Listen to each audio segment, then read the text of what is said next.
Yeah, that was interesting. I haven't finished reading it either.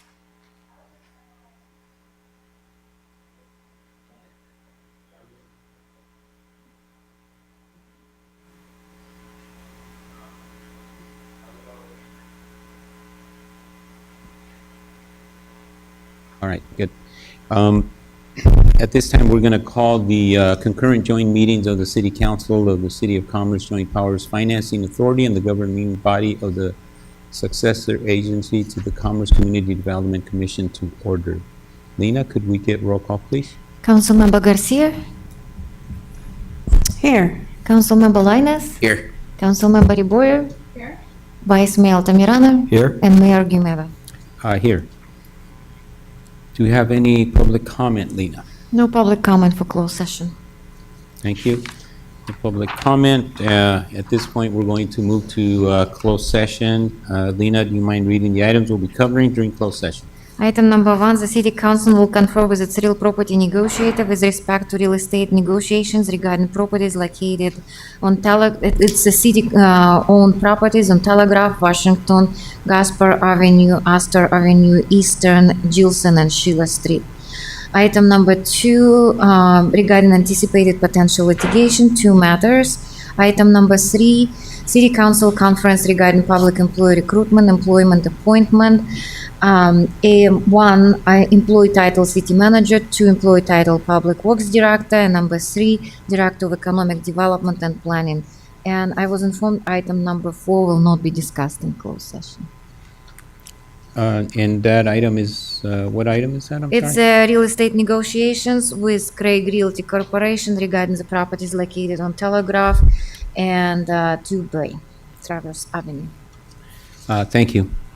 All right, and so at this point, we'll go ahead and reconvene to closed session. Thank you.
Good evening, everybody. At this point, we're going to reconvene from closed session. Legal counsel, can we get a report, please? Certainly, Mr. Mayor. With all 5 members of the City Council being present, the City Council met in closed session, discussed the following items. They discussed item number 1. City staff made a presentation. The council provided feedback. No final reportable action was taken. Item number 2 was not discussed. Item number 3 was partially discussed. The City Council intends to reconvene in closed session following the conclusion of the open session. Item number 4 was not discussed. That concludes my report out of closed session. Thank you. Thank you, legal counsel. And at this time, we're going to call the regular city council meeting to order. And if I could I get the roll call, please? Lena? Councilmember Garcia. Here. Councilmember Linus. Here. Councilmember Riboyer. Here. Vice Mayor Altamirano. Here. And Mayor Guimada. Here. And at this time, could I have everybody please stand for the invocation by our Human Resources Director, Ala Papo, and please remain standing for the, the Pledge of Allegiance, and please remain standing for the invocation by Councilmember Rebo. Thank you. Please place your right hand over your heart. Ready, begin. I pledge allegiance to the flag of the United States of America and to the republic for which it stands, one nation, under God, indivisible, with liberty and justice for all. Please remain standing. Please bow your heads. Father, Son, Holy Spirit, we thank you, Lord, for the opportunity to lead this community. We thank you for the opportunity to be gathered here to meet, to discuss policies and to discuss our community. We ask, Lord, for wisdom as we make the best decisions for this community. May you remind us, Lord, to always make the decisions based on the betterment of our community. During this time of Advent, may you remind us of the true meaning of Christmas, which is the birth of your son Jesus. And Lord, at this time, may you please comfort all those that are mourning within our city and within the world. May you bring comfort to their hearts at such as a time as this is. We ask this in your mighty name. Amen. Amen.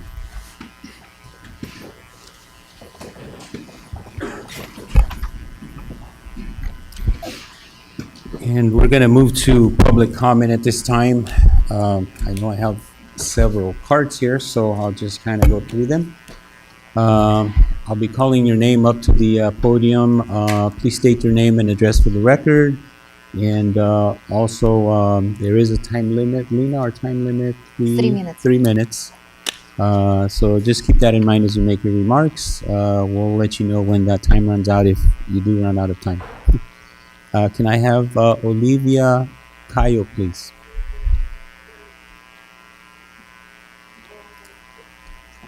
Olivia, are you here? There she is. Good.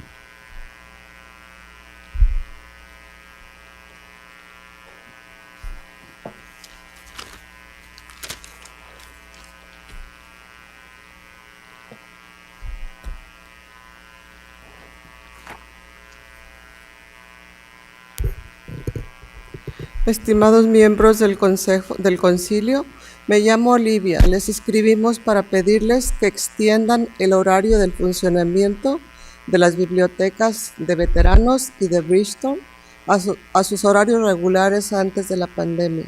Soy residente de Commerce y la biblioteca es importante para mí y mis vecinos. Aquí les traigo firmas de mis vecinos que nos apoyan. Gracias.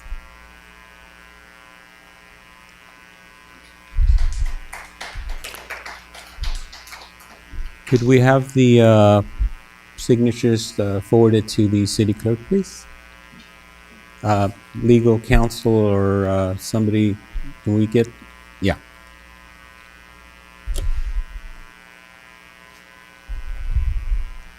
Thank you.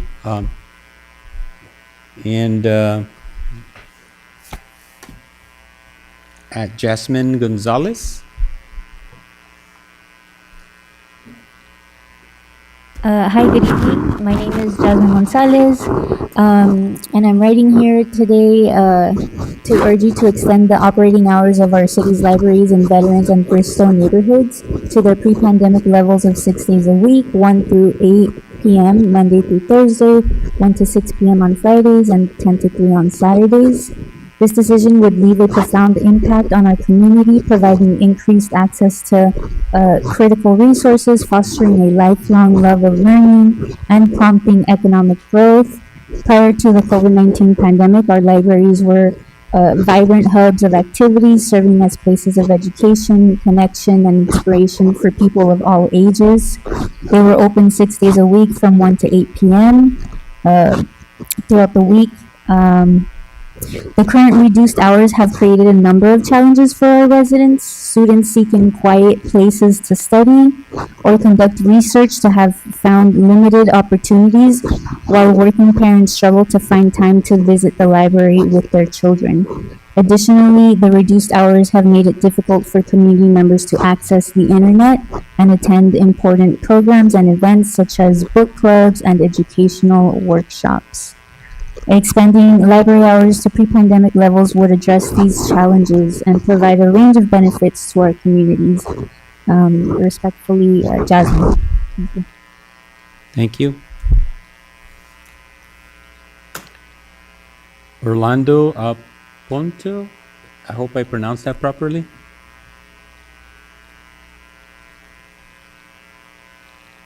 Or is it Aponte? Aponte, sorry about that.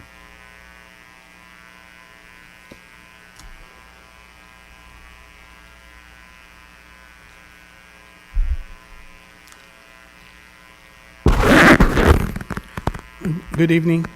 My name is Orlando Aponte, and I've lived in this area for 43 years. This is my first city meeting. Today I'm here to express the need for more operational hours for the Veterans City Library. I've seen some changes, some good and some bad, but there is an alarming trend that's happening in this nation, and that is the closing and banning of books in our public libraries and schools. We can all agree that the public city libraries provide space where people can get books, videos, get on the internet, look for jobs, get job training programs, and that is good. But better yet is that libraries such as Veterans install a sense of community to an area between the city of Bell Gardens and the city of Commerce, where people can get to know each other, come together, and work out problems that make life better for all of us. You heard a complete description by the other patron of the library of all the necessities that the library provides. Since Veterans Library post-COVID opening, it's done that, but more could be done if more operational hours were allowed. In fact, today, the Veteran Library staff help citizens from both cities to wrap gifts. This allows the citizens from both cities to communicate with each other and learn about each other's lives and help keep them informed as to what is needed between both cities. Libraries are important. They help fight intolerance and ignorance. Ladies and gentlemen, there's a joke going around that the Wall Street guys say, the best investment you can make today is to buy a politician. I say that the best investment that you can make today is to put it in our libraries. Because the well-informed and educated people are less likely to have trouble with the criminal justice system, and they will be likely to become great citizens of commerce. In fact, when I see the young boys and girls actively engaging with the staff of the Veterans Library, I see our future leaders and maybe our future mayor of Commerce. Thank you for your time and your consideration.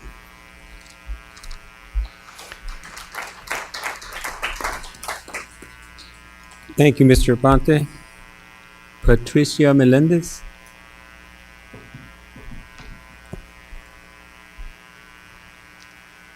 Good evening, council. I would have a handout that I would like you to see, if I can get somebody to distribute it. Thank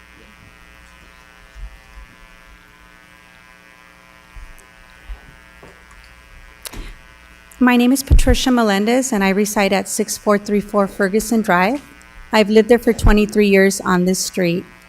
First of all, I'm here to thank the City of Commerce for doing the sidewalk project on our street, which has really changed a lot of things to our street. It makes it look very clean. It makes it look very new and very accessible for people to come out, because before we did not have a sidewalk, which we could not even walk our dogs or our kids ride our bikes. Therefore, thank you for that. It has been a great improvement. With that being said, I have submitted some pictures for you because I'm also the owner of 6444 Ferguson Drive, which is a corner house, and you have those pictures. At this time, I would like to address that this driveway that belongs to the city has a very huge bump. It is about 8 inches off the sidewalk. For a small car to access into the driveway, it always has a problem doing that. So therefore, my resident that lives there, the lady that rents my location, she's 85 years old.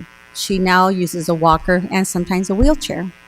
She cannot, for all the years that she has lived there, has always parked on the street. And at this time, she is now in a wheelchair. She cannot access the driveway to her home because if she does, she's going to take a dive. Therefore, I have submitted an email to council member and Mr. Edgar Cisneros as well, Public Works, Gina Nila, and I was told that the city could not grant me to remove that driveway and install a new driveway to the ADA requirements and to be in compliance. I am not in compliance at this 6444. Therefore, I'm asking the city to consider. I was told it's not in the budget, but then I have shown you the last 2 pictures that I've submitted, that a resident at 6676 has his driveway has been completely renewed. a big portion that does not belong to the city, which exceeds the 13 feet, because he requested that the water, when it rains, comes into his garage. And so it was granted to him just Thursday of last week. So I've submitted pictures for you to take a look at. So I really would like the City of Commerce to consider granting us a driveway at our address, more so because of my tenant that lives there, to fulfill her needs. I am asking this publicly because I do not want to be responsible for her having an accident, because I am making this publicly aware that I am requesting that you gentlemen and ladies come and take a look at this property and tell me if this is ADA compliant, and to please consider that. There have been many modifications done on this project, and I believe that there is still money that can be spent to make this improvement. So please consider it, and I hope to hear back. I did send an email, and many of you are in that email, so you have my contact information as well as on the card that I just filled out. Thank you for your time. Thank you for your comments, Ms. Melendez, in particularly related to the improvements over there, which we know were very much overdue, and we're happy to hear that. And I've driven out there, and I believe some of the other council members as well, but they've been, I know that. It was very unsafe. You couldn't walk along the sidewalk. There was no sidewalk. So it was very unsafe when people are trying to maneuver and get through cars and whatnot. But thank you for bringing this item to our attention. Obviously, it's not on the agenda, so it's not anything that we can act on, but most definitely we'll direct staff to make sure that they look into this and they get back to you, and we'll get some feedback on that. But I'm sure it's something that I believe that can be addressed. And there's a secondary item that she highlighted related to the work being performed at the other address, which is not city property. That's an item that I think we need to follow up as well and report back.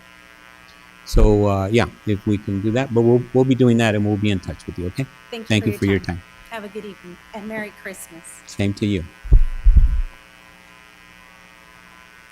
Antonia Lupercio.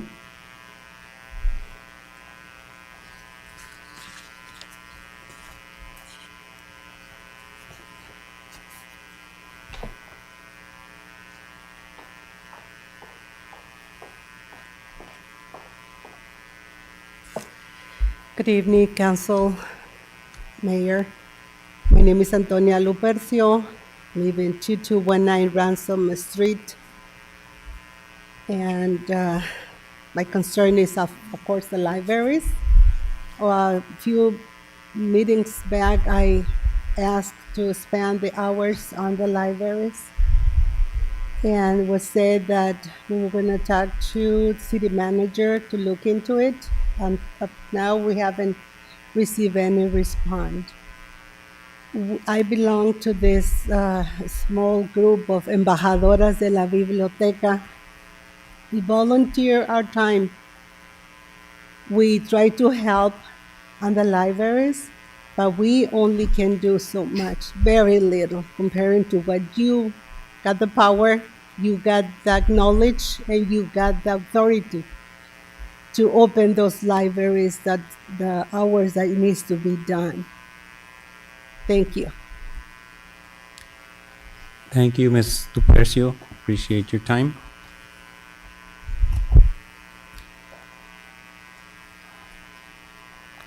And Honey Bizarro, I hope I pronounced that properly. Thank you. Hello, yes, my name is Honey Bizarro. I am a college student from this community. First, I would like to comment that interpretation for Spanish speakers is not provided in today's meeting. I, however, am here to urge you to extend the operating hours of our libraries in Bristol and veterans neighborhoods. Pre-pandemic, our libraries were open 6 days out of the week from 1 to 8. It is very inaccessible for children to get to this beautiful public library from the other side of Commerce, especially with daylight savings and intense traffic. Creating third spaces for children to study and learn is crucial to getting the future of commerce into higher education like myself. The library is a safe space for me as a student to concentrate as a student with ADHD, and studying at home is almost impossible. I and many other students depend on public silent spaces. All of Commerce deserves access to wonderful, safe spaces daily. I urge you to extend the library hours back to 1 through 8, 6 days out of the week for Veterans Library and Bristol Library for the educational benefit of all residents. Thank you. Thank you for your comments. Ms. Marcus, Carmen Marcus?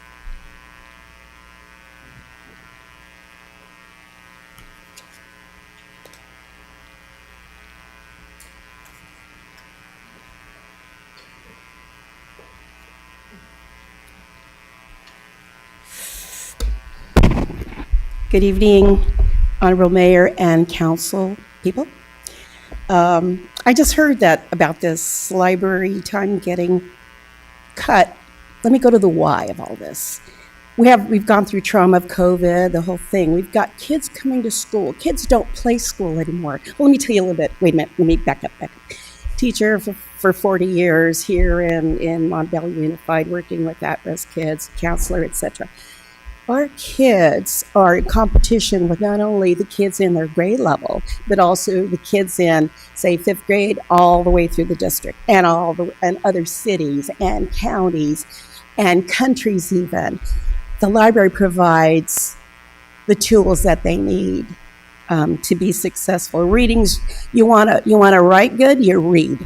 If you wanna read good, you read. You practice that every single day. And with cutting of these services, when I served on the Education Commission and the Library Commission, and we worked really hard to help to give suggestions and make our library system in this whole city one of the most revered systems around. People were saying, gee, we wish we had the library system like you guys have. And here like you all have, but it's being ripped apart. Books are being taken out of one library. Hours are being cut. We can't do that to our kids. Our kids are our future. Our students are our future. And it's really important to really look at this very serious problem of cutting down and, taking our messing with our kids' education, our children's education, and our adults. We have adults, and we're learning about music and art and doing all kinds of activities that connect into life. Kids are coming, yes, for tutoring, but they're coming to socialize and be in a safe place. And I think it's when kids have to get out in the dark and the cold and the snow and the rain. I know we don't have snow here, but it's not fair. We've got all these services. We've got all these beautiful, fantastic libraries and award-winning. Is there a librarian? Yeah, she is. They worked really hard making this library, our library system, top-notch. Let's not tear it apart. Please, I ask you to really look at that, and you know it all, you too, how important books are and library systems, and the way to save our world is to be together, to work together, because we're all one. Anyway, thank you. Thank you for letting me speak. I just heard, so. Thank you, Ms. Marcus. Thank you for your comments.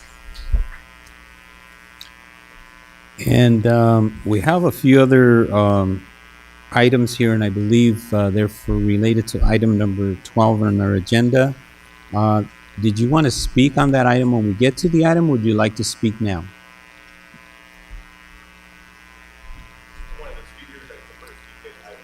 Okay.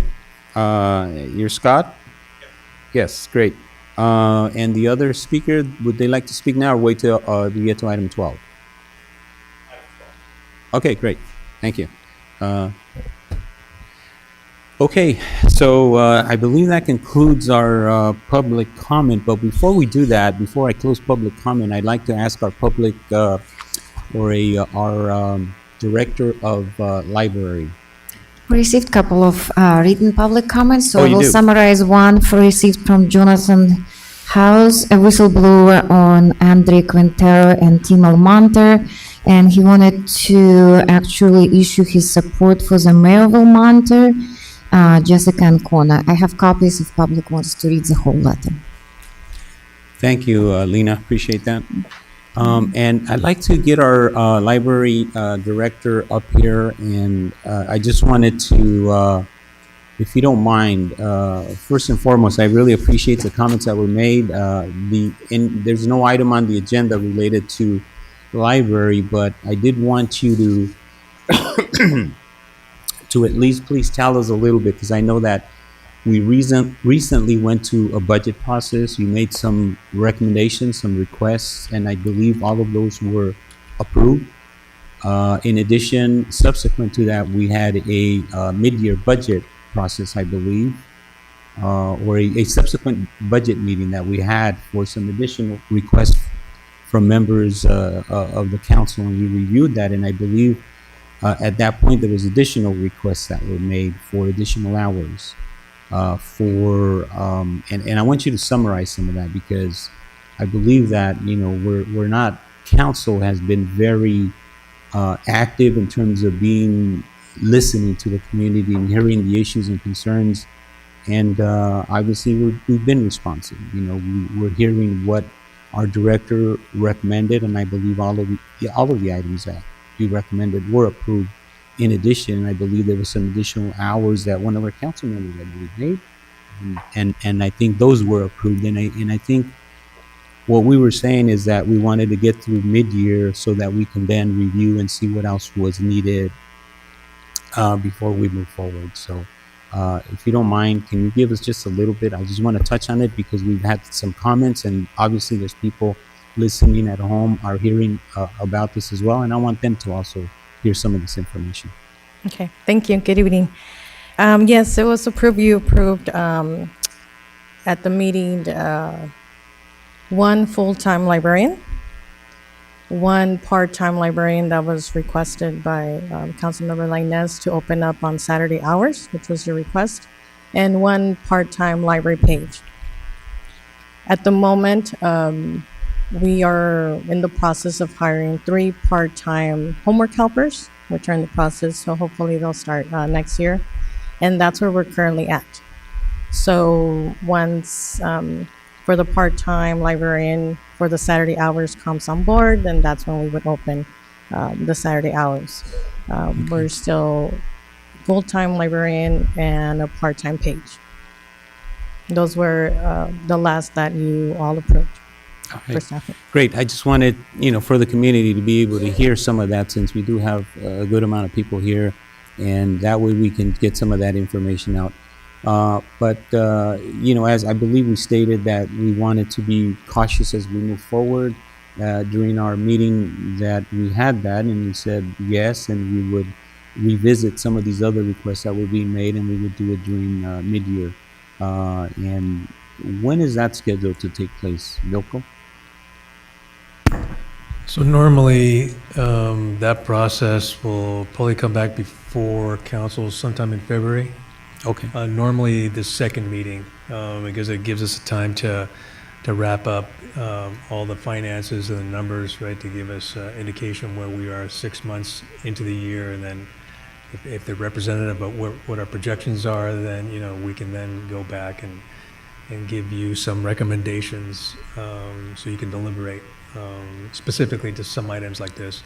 Just to speak to that, I know that during the budget process that our library services director did have an action plan that she spoke to our former city manager about, and then so we've already discussed that we would you know, review that action plan after we get back from our break, and assess the viability of them over that month of January, and then bring back some recommendations during mid-year.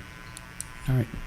Thank you. I appreciate the information. And Director, I want to thank you also, because I know you guys have been very creative in some of the events that we're having. You're really thinking outside the box and trying to do and expand things. And from what I can see, they've been great. And I know that we attend most of them. I've got a 3 and a 5-year-old, so we too are also, you know, patrons, and we also use our library services. So again, thank you and your entire staff for the great job you guys are continuing to do, and we look forward to hearing back you know, about this item in the future. Thank you. Thank you. Mr. Mayor, may I have the? Yes. First of all, thank you for that point of clarification. And if maybe if we could direct staff for a little more information, I'm getting the notion that there's a, maybe patrons are thinking that we're cutting library hours. I don't know if that's what I'm hearing. I think that there's a notion that we're not, that we've cut library hours, but I don't think that we have, or did I misunderstand that? I know that we're in the process, you said, of hiring, right? And I know that Councilmember Lainez at the last budget meeting, as you mentioned, Mr. Mayor, talked about, wanting us to open for more hours. Has there been a cut in hours, or is it we just haven't opened after the pandemic? We haven't opened fully to what we were before the pandemic. But there hasn't been a reduction of hours. We were open 149 hours pre-pandemic. Currently, we're open 69. So once we continue slowly, hopefully we'll get to that. But we're not fully there yet. Okay. We're from 149 hours to 69 hours. Okay. But we haven't cut more since our procedure to open up. It's just we've been opening up slowly. So yeah. Got it. So Okay. like Thank the you for the Bandini clarification. satellite, we opened up slowly and adding, but Understood. we're not to early 2020. Okay. Thank you, Mr. Mayor. But I think if Thank you. to May I give say it a fair something? representation of those dollars that our library services director mentioned, I think you can exclude the Bandini Library, right, which is going through its own process, right? And I'm not sure if you want to speak to that a little bit or not. And give The them an Bandini update. hours, so yeah, currently for the Bandini satellite, we were completely closed because it's going through the learning center. So we did open up a satellite at the Bandini Park, which we're open Tuesdays and Wednesdays. And once we realized that Bandini School is taking advantage of that, so the schools are coming over to the park, to the satellite, we shifted our hours to accommodate the Bandini school. So instead of opening up from 2 to 4 on Wednesdays, we now open 10 to 12, so that way the schools can come over. So we've adjusted to the needs of specifically the Bandini school. Thank you. And thank you for clarifying that. Thank you, Director. Okay, I think we're done with public comment. Mr. Mayor, actually, I have one more public comment. Yes, sir. That the city received via email. This is from a gentleman named Alan Fenstermacher. He's an attorney representing Vivint Management. This is in regards to item number 8. Item number 8 relates to a final map approval or consideration of approval of a final map related to the Modelo project. This gentleman represents the owner of the billboard that's located on the Comstock property, and he requests that the city council not approve the final map unless the city council conditions that it will not acquire the billboard. And that's the summary of his letter. And just for the record, item number 8, city staff is requesting that that item be continued to a future date. Thank you. Thank you, legal counsel. And we done with public comment? All right, no more public comment. So we're going to move to consent calendar. And we're going to pull item number 3 because we have a presentation on that. So it would be appropriate to approve items 1 through 4, I guess. So 1, 2, and 4. Mayor, if no questions, I'll move to approve items 1, 2, and 4 from consent. I'll second that. We have a motion and a second. All in favor? Aye. Any opposed? Seeing none, motion passes. And at this time, we'll move to item number 3, and we do have a presentation. This would be item number 3, 2024 California Office of Traffic and Safety Federal Highway Safety Program Grant. Giselle? Hello, good evening, Mayor and council members. I'm here to present the 2024 California Office of Traffic and Safety Federal Highway Safety Program Grant, authorizing for city staff to accept funding in the amount of $150,000. Some background on this item, the California Office of Traffic Safety funds over $80 million in innovative evidence-based education and enforcement programs and technologies designed to make California's roadways safer through their Federal Highway Safety Program grant. On December 13, 2022, the City Council approved a resolution authorizing a memorandum of understanding between the City of Commerce and Street Racing Hills, a nonprofit organization to provide driving and intervention program management services in and around the City of Commerce. Since OTS cannot directly fund a nonprofit, the city will act as a host agency and have SRK as a subcontractor. On November 17, 2023, the City of Commerce was awarded $150,000 in federal grant funding from OTS to conduct illegal street racing and reckless driving educational programming. This grant has been earmarked to fund educational programming aimed at raising awareness of the dangers of reckless driving and illegal street racing activities within the community. The city applied as the host agency for SRK to create, manage, and facilitate the implementing programming for the awarded grant. To carry out the programming, we are pleased to have Street Racing Hills, a local nonprofit that specializes in creating and managing programming to build awareness of illegal street racing throughout the duration of the grant. And tonight's recommendation would be to approve staff's recommendation and/or provide further direction to staff. We also have the Executive Director, Lily Trujillo, and the Outreach Community Relations Director, Lori Argumedo, who would like to add to this presentation. Thank you.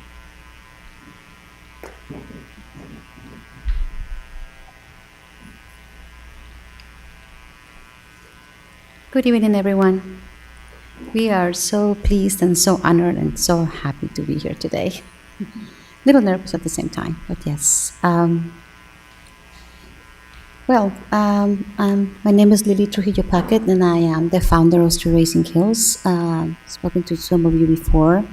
Why we founded this organization, and it was right after the death of my 16-year-old daughter, when she was just getting a ride home, and the teenage boy, a week shy of 18, saw a coworker passing by. They looked at each other side by side and challenged each other to a street race. He was going over 80 miles an hour. He crashed, killing my daughter. This is back in December 7, 2013, 10 years ago. It just passed. I wanted to do something, but I didn't know what I was going to do. I knew how young they all were. I realized the lack of education at high schools regarding traffic safety. How I wish someone told her how important it was to have her seatbelt on. How I knew somebody told those 3 teenagers in the car, the 3 girls that were there, had to protect their lives and stand up for themselves to make him stop, to say something. But there was no awareness. Street racing was not talked about. Nobody thought it was a problem. However, I decided to just keep going with what I was doing and start speaking at schools. During this mission, I met someone very, very dear to my heart that is here with me today, when she lost her niece to a street racing crash as well.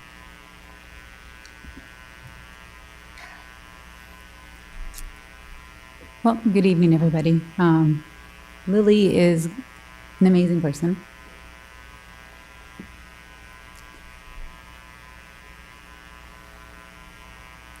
It is very hard for me to talk about losing my 23-year-old niece, but I made a promise to her that she didn't die for nothing, and I wanted to keep her memory alive. She had a 6-year-old daughter, and the way she lost her life is 100% preventable. And so, although I love Lily, I wish that we had never met under these terms. But together, we have been able to make such a difference. We are a reckless driving prevention organization. We're passionate about raising awareness about the dangers of reckless driving, in particular street racing and takeovers that is happening all over the nation. Speed is the #1 killer in our nation. I'm here today because we want to make sure that we bring these programs to the city. Our mission is to save lives. Like I said, Valentina and Bethany's death was 100% preventable. Go to the next slide, please. So some of the reckless driving statistics that we have seen is, first of all, in the United States, reckless driving is responsible for 1/3 of all traffic fatalities. The statistics, really, there's not anything out there about the takeovers, the donuts, the speed contests, the evading that is evading arrests when there is a takeover and somebody tries to leave the scene.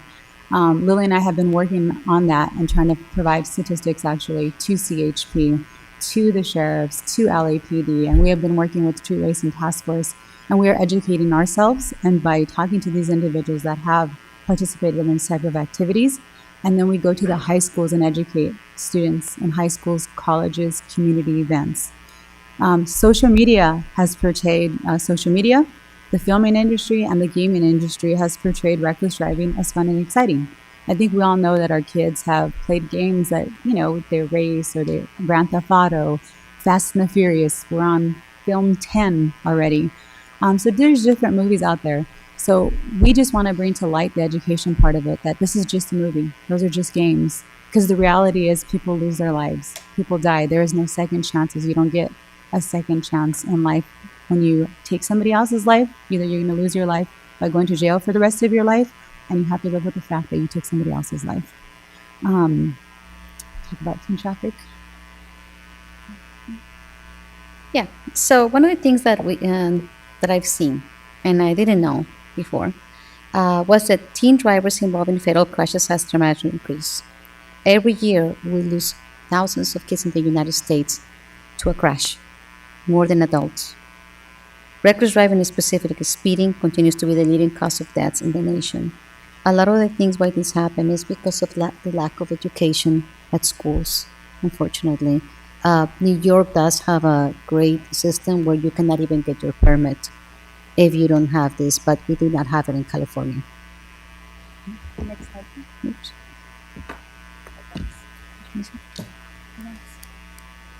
Okay, all right. So, throughout the years, we had to think outside the box. How can we bring these programs to schools? How can we make sure they let us in? What can we do? So the first program that we created was the Teen Traffic Safety Program, in which I knew that just with street racing kills was going to be really hard for me to get in, even though now it's easier. At the time, we opened it up, of course, talking about all the subjects, but inviting other nonprofits to talk about different topics so we could cover everything.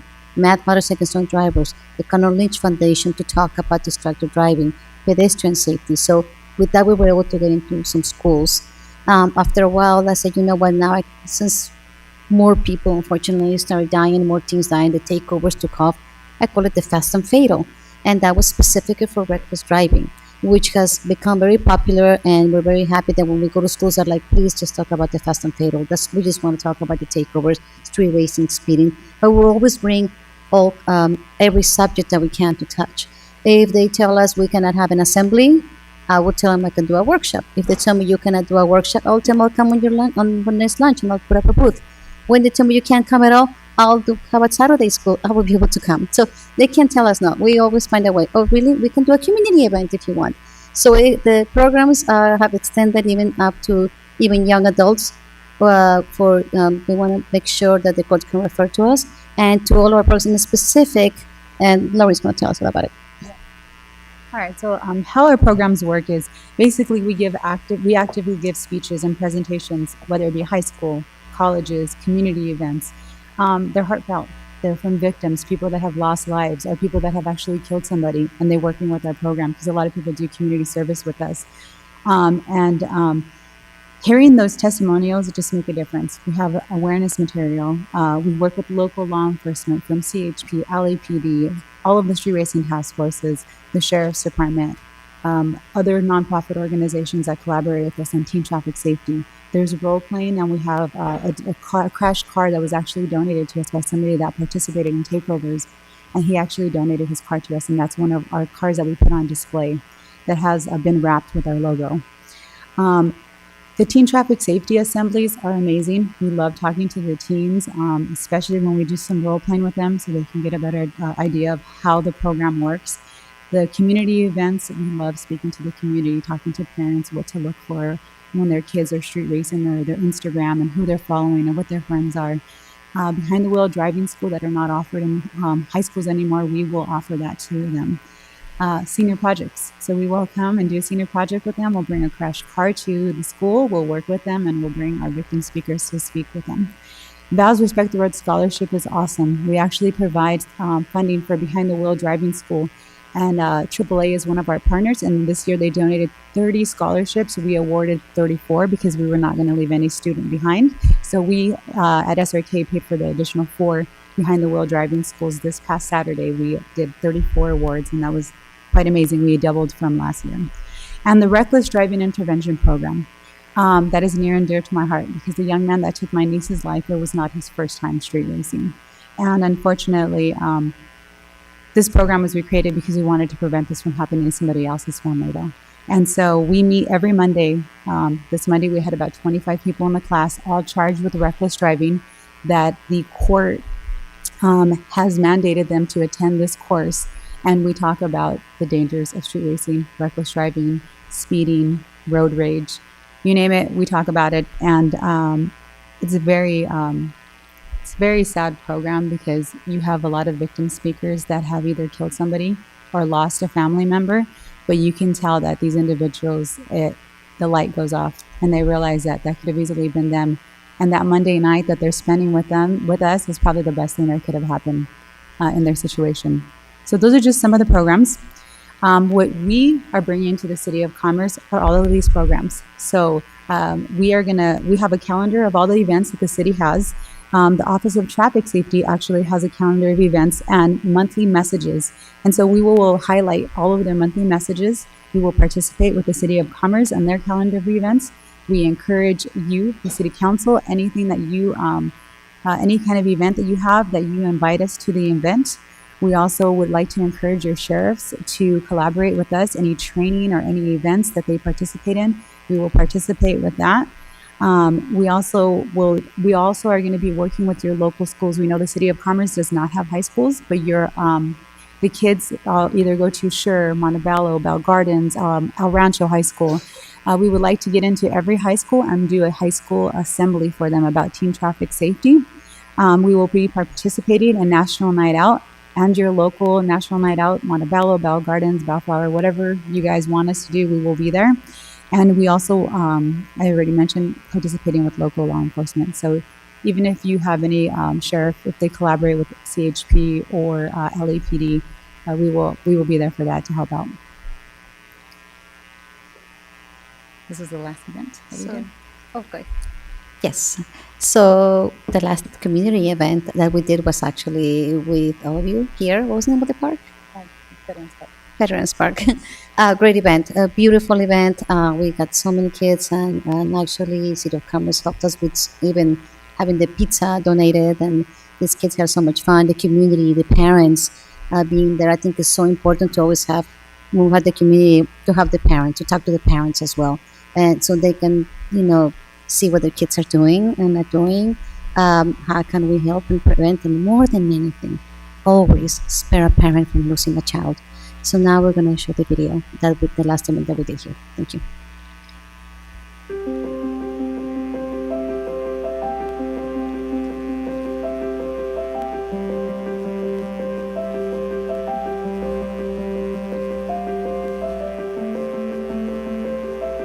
So I want to make sure that you guys can change the future of all these crashes. Everybody that's here today, especially the young minds. I ask and I share my story with everybody. Don't be a role.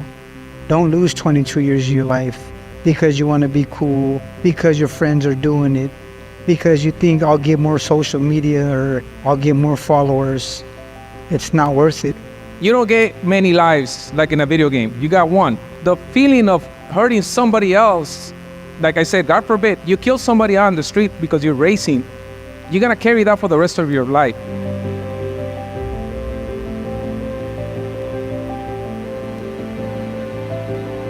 Please don't put yourselves in those situations. There's so many family members that I have met that have lost their lives because their kids went to a takeover and they got ran over. They were supposed to be home, but their parents not being killed at a takeover.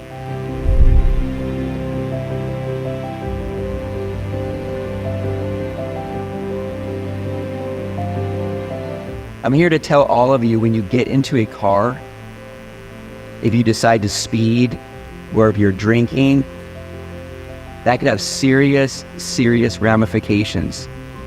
You can end up seriously injuring somebody or hurting somebody or killing somebody.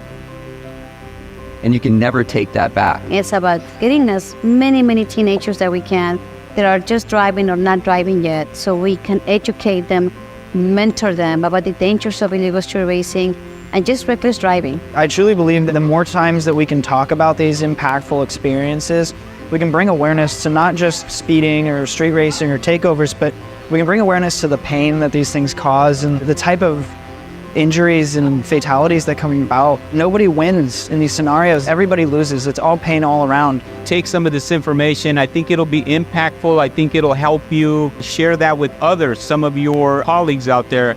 But more importantly, I just wanted to say thank you all for being here. I hope that everybody learned a lot about the dangers of reckless driving, and I'm really proud to be here today. So be mindful every time you get in your car. Put that seatbelt on every time. Love yourself, love your community. Take care of each other, because that's what it's going to take to stop this problem. I see a bright, beautiful future from all of you. I see hope. And I see love. Because only love and death can change all things. And I want love to change your life forever.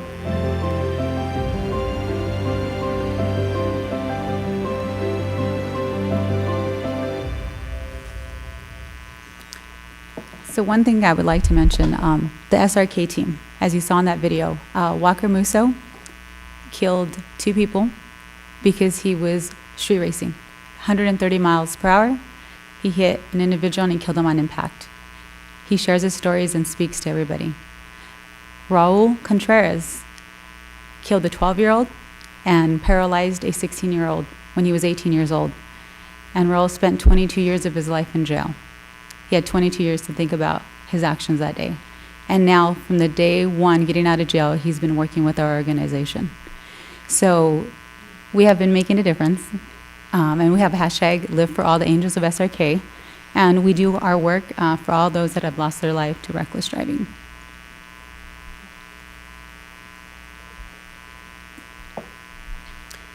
Thank you both for your presentation. It's very impactful. Is there any comments, anybody? Yes. I just want to say thank you. I wanted to say, I'm sorry, Councilwoman, were you done? I apologize. Yes. Okay. I wanted to say thank you, but I also wanted to say how proud I am of your organization. We've been able to follow you from the moment you first came to the City Council, and just to see that you continue to expand and do more than. I can't wait to see what you're going to continue to do in the future. I know that you have changed so many lives already, that you've used the pain of what happened to your personal lives, and you've used it to make sure that nobody else goes through that again. And I know that you know, but I don't know that you really know the impact that you're making in so many lives.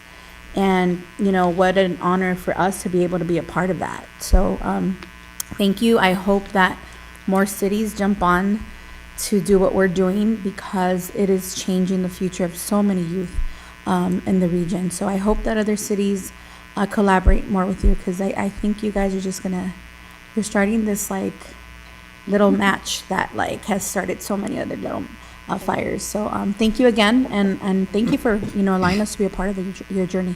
Thank you. Thank you. I'll say something. Yeah, Councilmember, Vice Mayor Altamirano. Thank you. Again, this is the second time I see you guys' presentation here. It just thank you for coming out, making a difference. And I agree that other cities get to see this. I mean, there's so much in other cities. I drive by and I see them taking over intersections and things of that nature. It's very dangerous. I see them on freeways.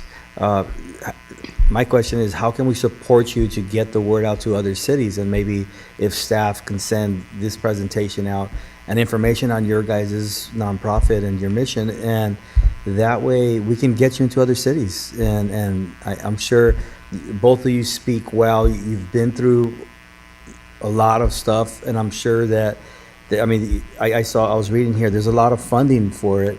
And I'm sure you guys could get a lot more funding to keep you guys going and start organizations and throughout the United States. So thank you. You guys are both angels, and just keep moving forward. Thank you so much.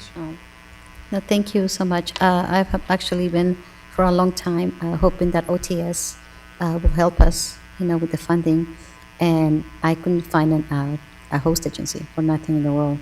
And I'm so happy that you guys are the first ones to do this for us and open the door. Thank you. That's awesome. In addition to that, what we were very lucky to find out is that the Office of Traffic Safety actually came to us and asked us to apply for this grant because they don't have anybody else that covers reckless driving, in particular for street racing takeovers, and it's a problem. And so, Ivan, we will be doing a lot of things with the city, and we have a lot of great ideas. We have collaborated with a lot of street racing task force, and we have also done ride-alongs, and we talk to all these individuals and take them to the track. So there's so many benefits that we can offer to the city, and we're really excited about, working with you guys and collaborating. Councilmember Linus. Thank you, Mayor. Lori and Lily, thank you again for coming to the city council meeting today and giving us your presentation. But more importantly, thank you for the wonderful partnership that we've had over the past few years now, I think.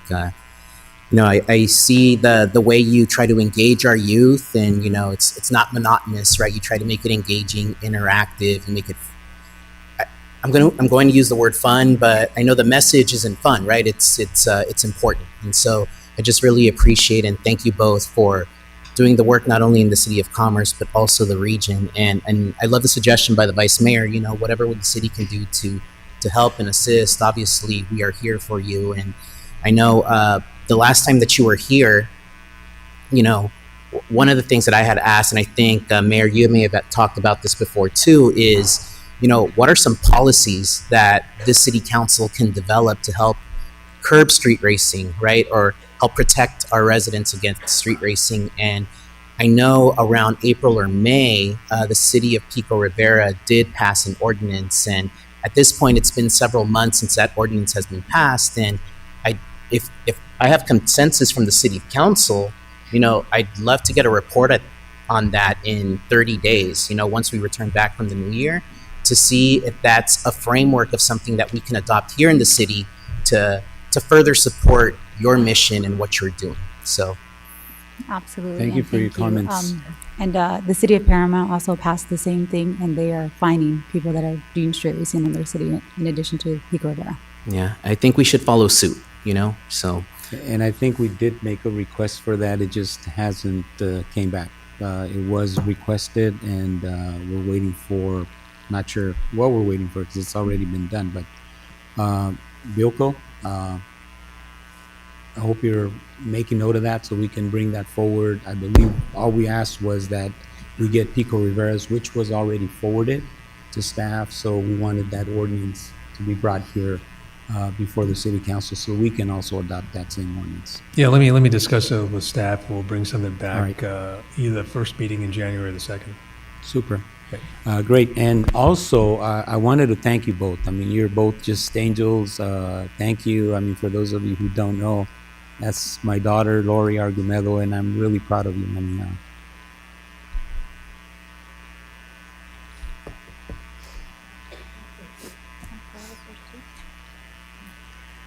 anyways, I did want to follow up because I know that I had recommended you talk to the contract cities. I would love to see you guys make a presentation there because that would be the perfect area where you can talk to a lot of elected officials, and this presentation would go a long ways, and your personal experiences So hopefully this next year in May, I believe is our conference. And let us know how that went, because I know we put you in touch, but I don't know if anything actually happened, so we can get you on the agenda for a potential presentation at their conference. But then now we would have funding. Yeah, but generally they would, I mean, if you're going to be there making a presentation, they actually would invite you to be there. You know, they would, in essence, have you there. And I think it's a very valuable presentation that you have. So let me know how that's going, because I'd like to follow up and make sure that we make the calls to try to facilitate and help with that process. And also a big thanks to Supervisor Janice Hahn, who recently, I think, also helped you with some funding. I was just at your event this weekend on Saturday over in Torrance. That was a great event. All the 34 participants that are going to be going to driving school. Is that what it is? It's the Yeah, AAA will be paying for their behind the wheel driving school and 1 year of roadside assistance for all of the winners. yeah, that was a great event. So thank you guys for hosting that. It was awesome. So again, thank you, and we really appreciate your presentation. And at this time, let me thank you. So the item before us would be for the council to consider. I'm sorry, I'm on the wrong item here. I'm looking at another item here. Would be to adopt the grant funding, correct? Correct, yeah. At the discretion of the city council to Funding. authorize city staff to accept the funding in the amount of $150,000 from California Office of Traffic and Safety, or OTS, Federal Highway Safety Program Grant. So moved. We have a motion. Is there a second? Second. We have a motion and a second. Everybody, can we have a roll call vote on this item, please? Councilmember Garcia, Yes. Councilmember Lainez, Yes. Councilmember Iborra, Yes. Vice Mayor Altamirano, Yes. and Mayor Guimado. Yes. Motion passes. Thank you, both of you.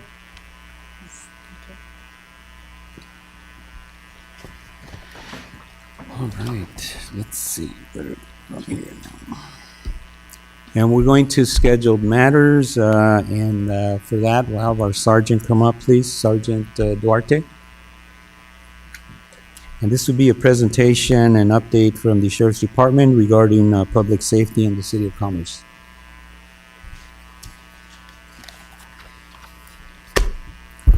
Good evening, Mayor and council members. I will be providing statistics for you for the City of Commerce.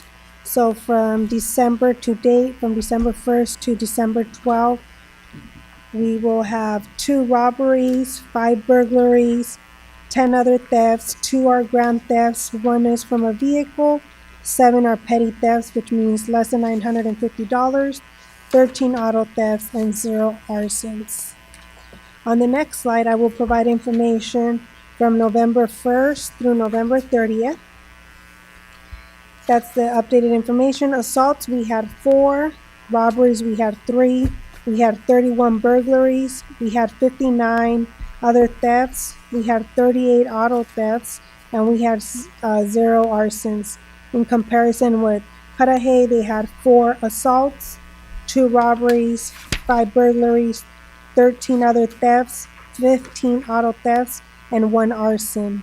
Maywood had 2 assaults, 8 robberies, 3 burglaries, 16 other thefts, 9 auto thefts, and 0 arsons. The East LA unincorporated area had 43 assaults, 8 robberies, 20 burglaries, 56 other thefts, 69 auto thefts, and 3 arsons.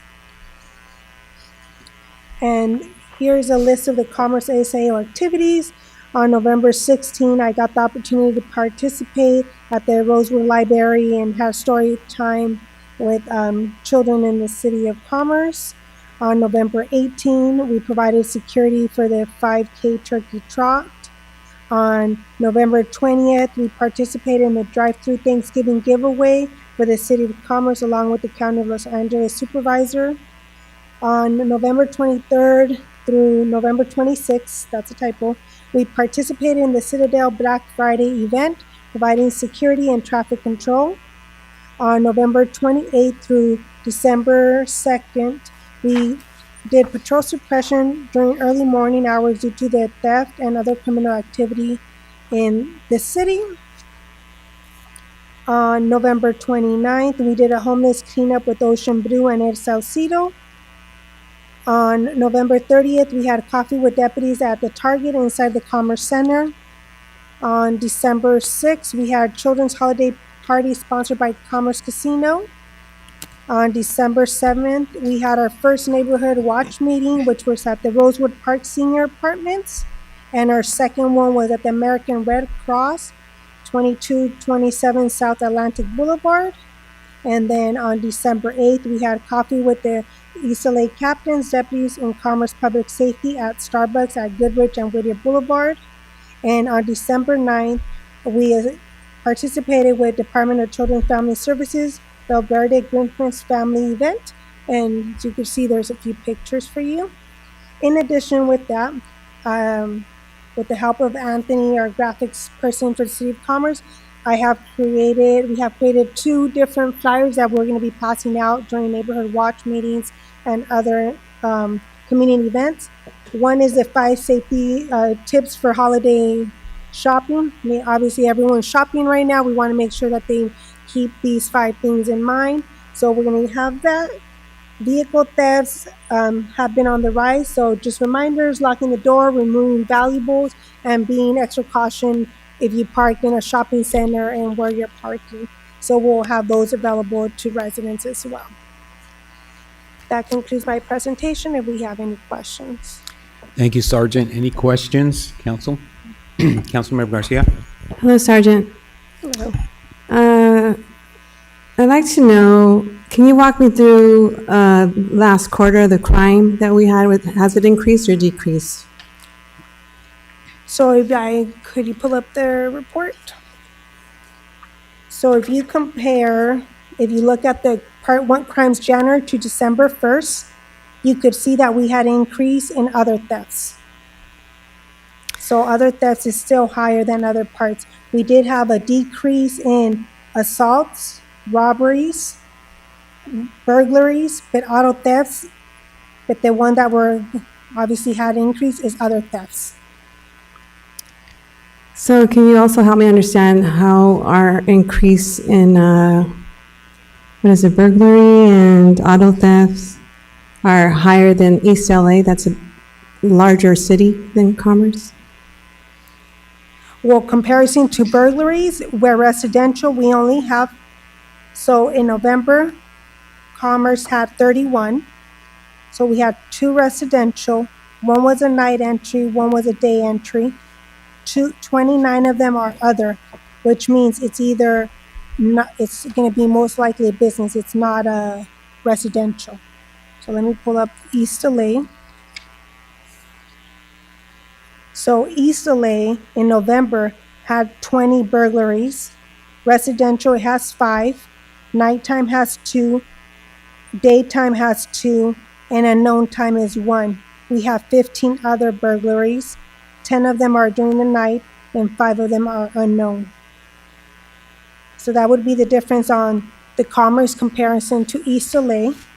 And then the other one was the auto theft or just a regular theft? Another theft. Okay. Go ahead. Sorry. So the other theft for East LA, we have 56. 28 of those are grand theft. 12 of those are from vehicle. 16 are petty theft. Commerce has a total of 59. 34 are grand thefts, which means it's greater than $950. 11 are from vehicles, and 14 are petty thefts. So the biggest, I know East LA is larger than us, but East LA doesn't have as much commercial area as Commerce does.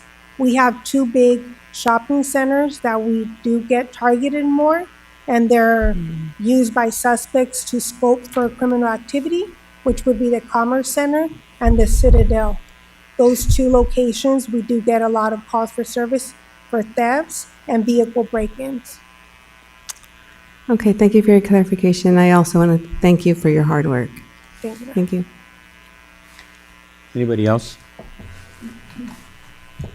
Sergeant, most recently I've seen, and I think we've discussed it, this new trend where there's these little bikes, motorized bikes, that have now taken over Commerce Center sometimes. And I've noticed them along the streets a lot more. Is there some type of, I don't know if the word is suppression, but is this something that is being discussed within the department? Because I'm not only seeing it in our city, I'm seeing it in other cities as well, where these little bikes are taking over the streets. And I mean, I would think that they are not legal, but then as I see them more often and in bigger quantities, and I don't really see them getting pulled over, I'm like, I'm not understanding if it's legal for them to be on our streets, A, and B, what is being done to address that? Because I could see the potential for it to get out of control, like that one time when they took over the Commerce Center. Is that a trend? Is it something that you guys are monitoring? Can you give me a little more information on that? Okay, so A, it's not legal. Okay. B, yes, it's becoming a trend. So instead of the cruising, we're getting the bikers club coming out and congregating at these locations. So as a try to get information ahead of time, because they'll usually post it on social media that they're going to have these meets. That's how we're able to get ahead of the game before they start setting up. Because once you have 100+ little bikes and they're roaming on these, it's obviously a safety hazard for any driver out there, and it's a liability issue as well. If we start, obviously start, trying to chase these, and most of them do not have their helmets. So if you see, they're most likely it's going to be a fatal collision. So then, are you instructing deputies to start giving tickets, to start pulling them over? Because I see them constantly, and I think that we have to send a strong message that you are going to get pulled over, you are going to get a ticket, or is it something that... So yes, it's something that we want to do. Unfortunately, it's not always feasible. Just they have a motorized bike, so they're able to get through little areas that a patrol vehicle unfortunately can't get through. So that's the biggest, I think, issue that we have. But yes, as soon as we see, if someone says, hey, they're starting to congregate here, we immediately go and tell them, you guys are not allowed here. You guys cannot have those motor bicycles in the road. You guys need to put them inside your vehicle, and obviously go away from here. Okay, thank you. You're welcome. Any additional comments? Sergeant, we want to thank you. I know that you've been very busy. We have our new security manager, and of course with Vilco, you guys have been working on reintroducing our neighborhood watch meetings in the community, and you've already highlighted some of the ones that you had. I had the opportunity to attend some of them, and I see the engagement. I usually want to go and attend, and I want to hear from people in the community. I just want to see what the issues are out there. I was hoping to be at the one over on Goodrich and Whittier at Starbucks. If you don't mind, I'm just curious, and the reason I'm asking the question is because the two big centers, and you asked the question about crime, or more specifically related to car break-ins and car thefts and that sort of thing. But we do have obviously a lot of people that are visiting the Citadel outlets, and also we've got people over at the Commerce Center, and there's a lot of activity at both of these locations, and it accounts for a lot of the different crimes that are taking place also. And I know that in the community we've had different issues, from catalytic converter problems to general car break-ins and so on. And I know that you guys are putting a plan together related to doing some work to try to curtail some of that. And I don't want to go into the details of what the plan is, and I don't want to really discuss it here in this meeting because I don't think we should. But I'm hoping that you'll be able to report back to us on how that is going, how it's going to work out for us. I'd like to get a report back from you at some point in the future related to some of these recommendations. I know I sat down with our two captains that were here at our last meeting prior to our meeting, and we had some discussion. And I'm hoping that once some of these things get implemented, and we can report back when we're able to report back and see how things are going. But I really think that would be very helpful in curtailing some of these activities. In addition, I also requested that a video be shared with, I recommended that they get that video that was shared with Contract Cities this past year. And there was a presentation made by the captain of the Beverly Hills Police Department and some of the technologies that they're using to address some of the smash and grab and other problems that they're having in their city. You know, some of the same things that other cities are dealing with. And I wanted to make sure that they looked at that because I think it'll provide a great deal of value. You may not be able to implement and do everything they're doing, but I believe that parts of that can be implemented in different communities, depending on what can be, you know, people can afford in our respective communities. But there was a lot of good information, and I just want to make sure that they review those videos. I think it would be very beneficial, and hopefully from that we can bring some recommendations for us to follow here as well in the City of Commerce. So again, thank you for all of the great work you're doing out there. Appreciate all of you. Thank you. Thank you, sir. All right. And at this time, I would accept a motion to receive and file the update presentation. Thank you. We have a motion. Is there a second? A second. All in second favor? Aye. Any opposed? Seeing none, motion passes. Thank you. So we'll move to item number 6, and that would be the concept plan for the Pathways for Hope grant-funded improvement project. Gina. Yes, Mayor Pro Tem, Council, good evening. If you remember, we had the good fortune of receiving almost approximately $4.9 million grant back in March of 2022 in order to make some improvements to 3 parks, that's Rosewood, Bristow, and Bandini, adding new pathways along with other improvements as well as artwork throughout the city. So this evening, before you is a resolution to receive and file a presentation on the proposed concept plan for the Pathways for Hope Connectivity Improvements project designed by RJM Design Group. And this evening to present the concept plan is Mr. Larry Ryan of RJM. Larry?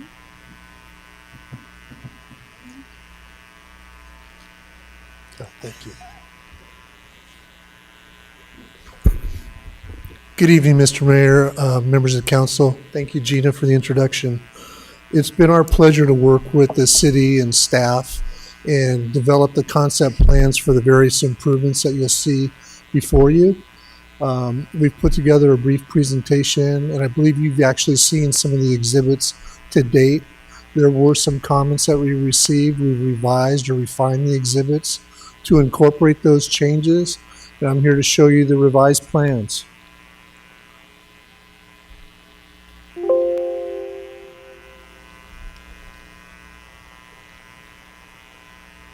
I'm going to try to show you the revised plans. There on your screen is an overview. It shows the various park sites that we're looking at making the improvements, as well as the proposed areas for the art improvements.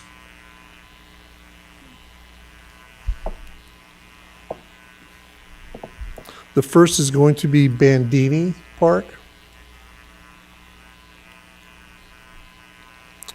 I'm sorry, this clicker, I'm either pushing the wrong button. There we go. That's an overview of Bandini Park, and it shows you a legend along the side that shows the various improvements. Basically, a brief overview is we're adding improvements at the entry to the community center in terms of pavers that will improve the ADA access. Right now, there's difficult access for somebody that has impaired mobility. And so we're going to be adding those improvements to create a path of travel from the parking lot into the building. We're adding some shade structures, uplighting at the sign, also bollard lighting around the DG path along the south end of the open field area. We're adding landscaping around the spray splash pad area. Here's an enlargement plan that shows in more detail what some of those improvements are. The next area is the Leonis area.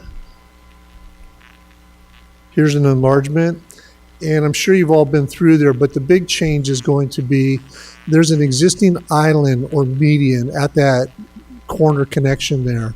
And what we're doing is eliminating that, moving the curb, let's call it the westerly curb, into the street area where that median is. And that allows us to create some parking stalls, ADA compliant parking stalls that will serve that area, as well as the Leonis tunnel. The next is the Bandini Elementary Parkway. And what we're doing here, there are some existing trees out there. There are 3 that are really in poor form. So we're going to be removing those and replacing trees. And in addition, we're adding 11 more. Okay? So the net gain out there will be substantial compared to what's out there. We're also going to remove the existing turf landscape area between the curb and sidewalk and replace that with a hardscape, like an enhanced pavement area. The challenge out there is there's so much loading and unloading that parents do with their vehicles along that curb, letting kids in and out, that to do it with a traditional landscape out, plant material, ground cover, kids are going to just walk through it, and in short order, it's going to be beat down to dirt. So we'll do a nice enhancement with the decorative concrete, and that way that would help facilitate loading, unloading of the vehicles and clean that up.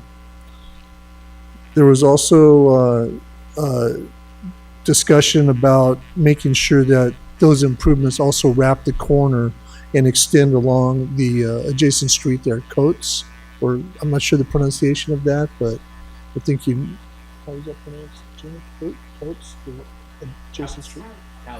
Couts, yes, thank you. The next area of improvements is the Bristow site, and those improvements are separated onto 2 sheets, the northern area and the southern area. The northern area is we're going to be improving that entry statement.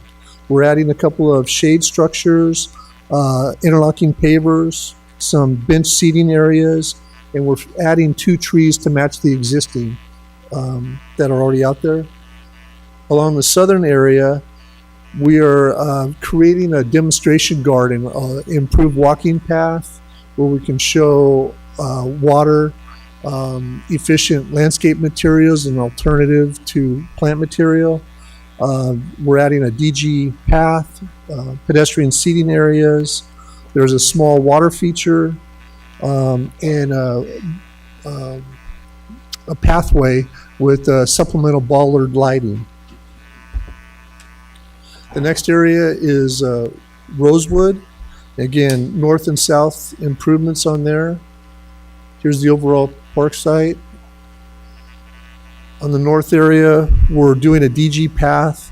And the challenge out there is trying to get a path that people can use to navigate the park and thread it in and through the existing trees without removing any trees. And what you're seeing is how we're doing that. In some areas, there's just no room, so we'll use the existing sidewalk. But where there is supplemental room, we'll add that DG path inside of that and create that meandering through the tree effect. We're adding the DG path with bollard lighting, seating areas, as well as new trees around the existing bermed area by the restroom. The south area, we're adding a DG path with bollards, seating, a demonstration area, an outdoor fitness area, pad that will be receiving a larger exercise equipment station in the future. And that's being handled directly with your Park and Rec department. Some of the imagery, these are the polygon structures, the shade canopies that are occurring near the entries. It's the plant material that we've talked about in terms of trees, shrubs, ground covers. Alternatives to planting being gravel, DG, rock mulch. And that's an overview for the presentation. I'm happy to answer any questions that you might have. Is there any questions, comments? Just a quick question. Does it harden the DG? Would that harden? Yeah, it has a binder element that's mixed into it, and so when it's actually placed and compacted, it's very durable. And that's one of the things people say, DG, I don't like it, it's messy. Well, that's like saying I'm buying a car. There's all kinds of DG pavement. They're available at a myriad of sites where it's mined. But the stuff that we're using is very deliberate. It's mixed with the binder and additive. It's all sifted together at the plant. And then when it's placed in the field, it's hit with a compaction and pounded into a relative density. And so it's very durable, and it should stay where it's placed. And how long would that last? Areas like San Juan Capistrano, the Mission, it's been there 20 years, but it does take some maintenance, and depends on if people mess around with it or dig at it, it can be vulnerable, but it's easily remedied or fixed. Okay, thank you. Any other questions? If not, oh, yes, please. Thank you, Mayor. Just for the members of the public, can you confirm that DG is decomposed granite? Yes, decomposed granite. Just to make sure, just Yeah, because I'm I'm sorry. speaking in acronyms. Thank No you. worries. And I also needed a refresher as well, I think.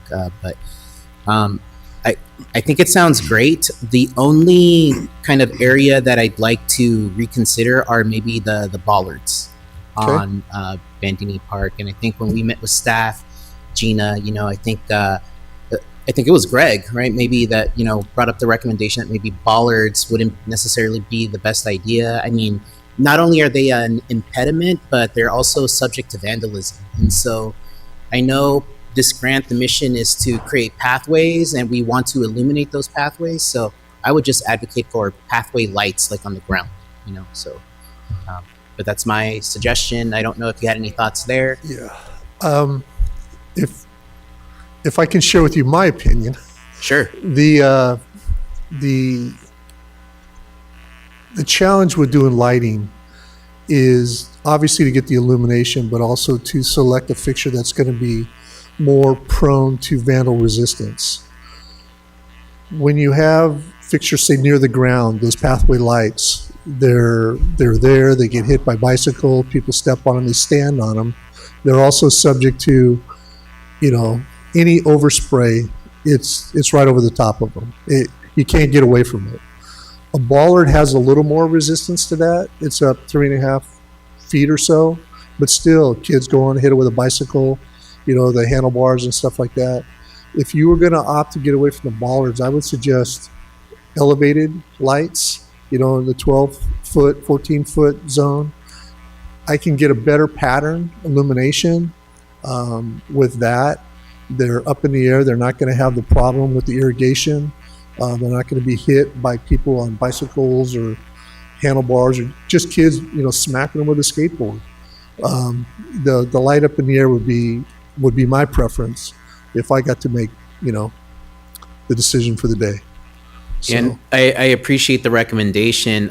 For me, I think we're speaking from experience. We have bollard lighting near the aquatic center, right? So near the BVAC, and every so often, you'll see it cracked or broken. And so I just want to make sure that if we have an opportunity now to mitigate that, Right. or find an alternative, then let's look at it now. That's later. great. We'll work with staff and pick something that meets their expectation and needs. Okay. Fair enough. Thank you for your comments. Councilmember Rebollo. I know when we met, Gina, I think you were going to get back to me as it relates to the trees. I had to step out, so I'm not sure if you mentioned it, so I apologize if I'm sounding redundant. But I wanted to know more or less how many trees will be removed and how many we're going to get back. Yeah, I can answer that or clarify that. We're speaking, I believe, on the Parkway along Bandini. There are 3 trees out there that are in bad shape, either through abuse or, wind, whatever. Those are going to be removed, but we're going to replace. We're adding actually 11 trees to the numbers that are out there, so that the net gain will be substantially more than what's out there. It's just that now's the time to take care of those problematic trees and replace them with, trees with good structure. So are we going to be replacing them, and I know I asked this, with seedlings? Are we going to be replacing them with mature trees? What are we looking at? I think my biggest concern is that if they're being replaced by seedlings, right, it takes how many years for them to grow? The trees that are there give a lot of shade.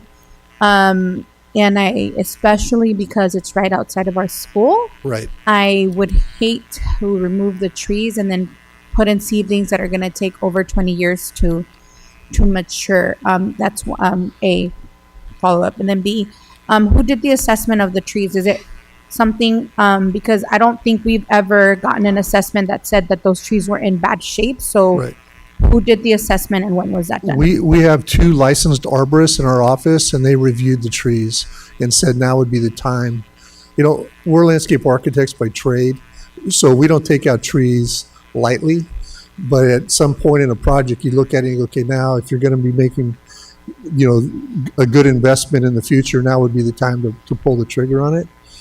So that is in terms of who made that recommendation. In terms of the size, I don't want to proclaim to be an expert, but we plant trees that are as thin as your finger and a kid can tie them in a knot, and the tree never has a chance. So in a situation, in a proximity like this to the pedestrian traffic, the school kids, all that stuff, we want to get a tree out there that's got a chance for survival. So depending upon the actual species, it's going to be at least a 24-inch box, possibly a 36-inch box size, which will give the trunk caliper where it comes out of the ground, a couple inches of size. So it's not a seedling by any, stretch, and it's going to be as taller than I am.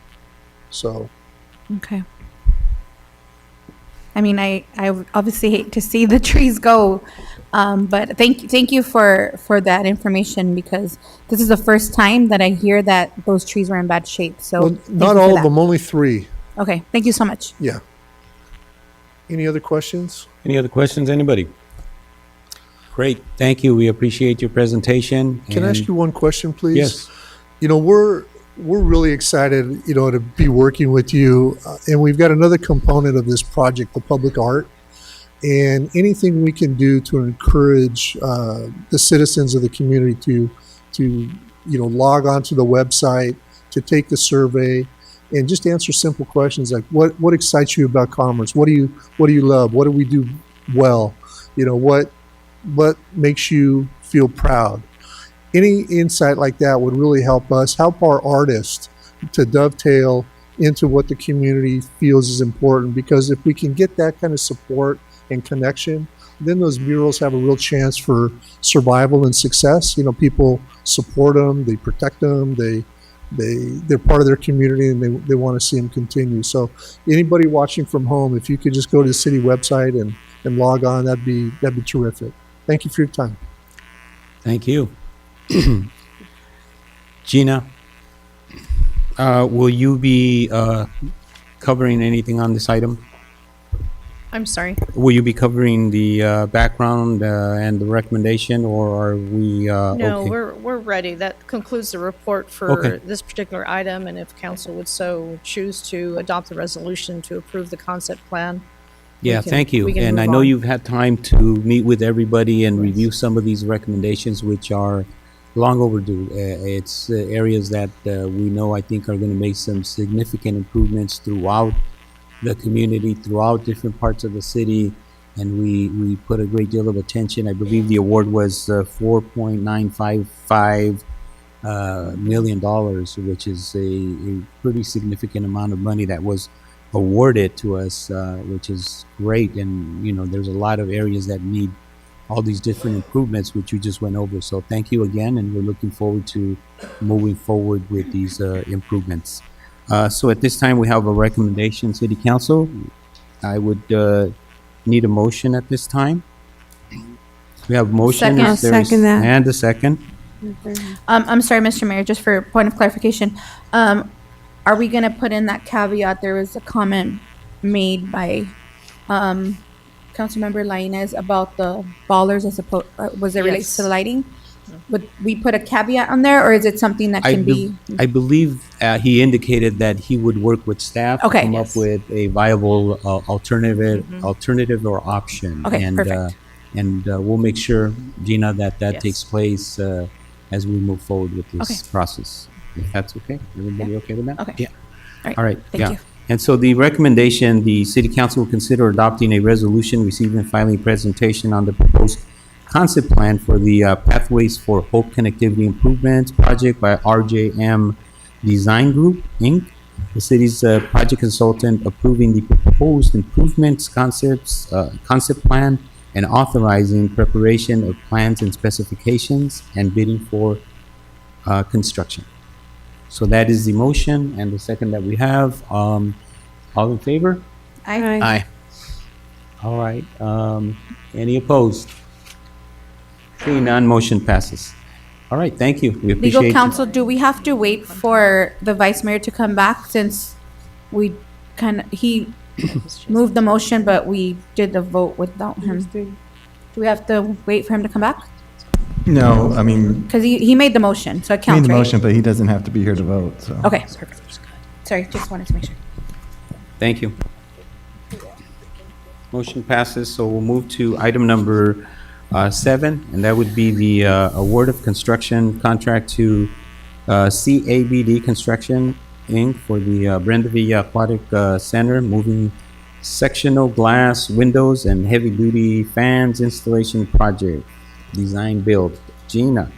Yes. So this is an ongoing project of ours that it comes as a request from some council and obviously from staff from Parks and Recreation and from the community that uses the building.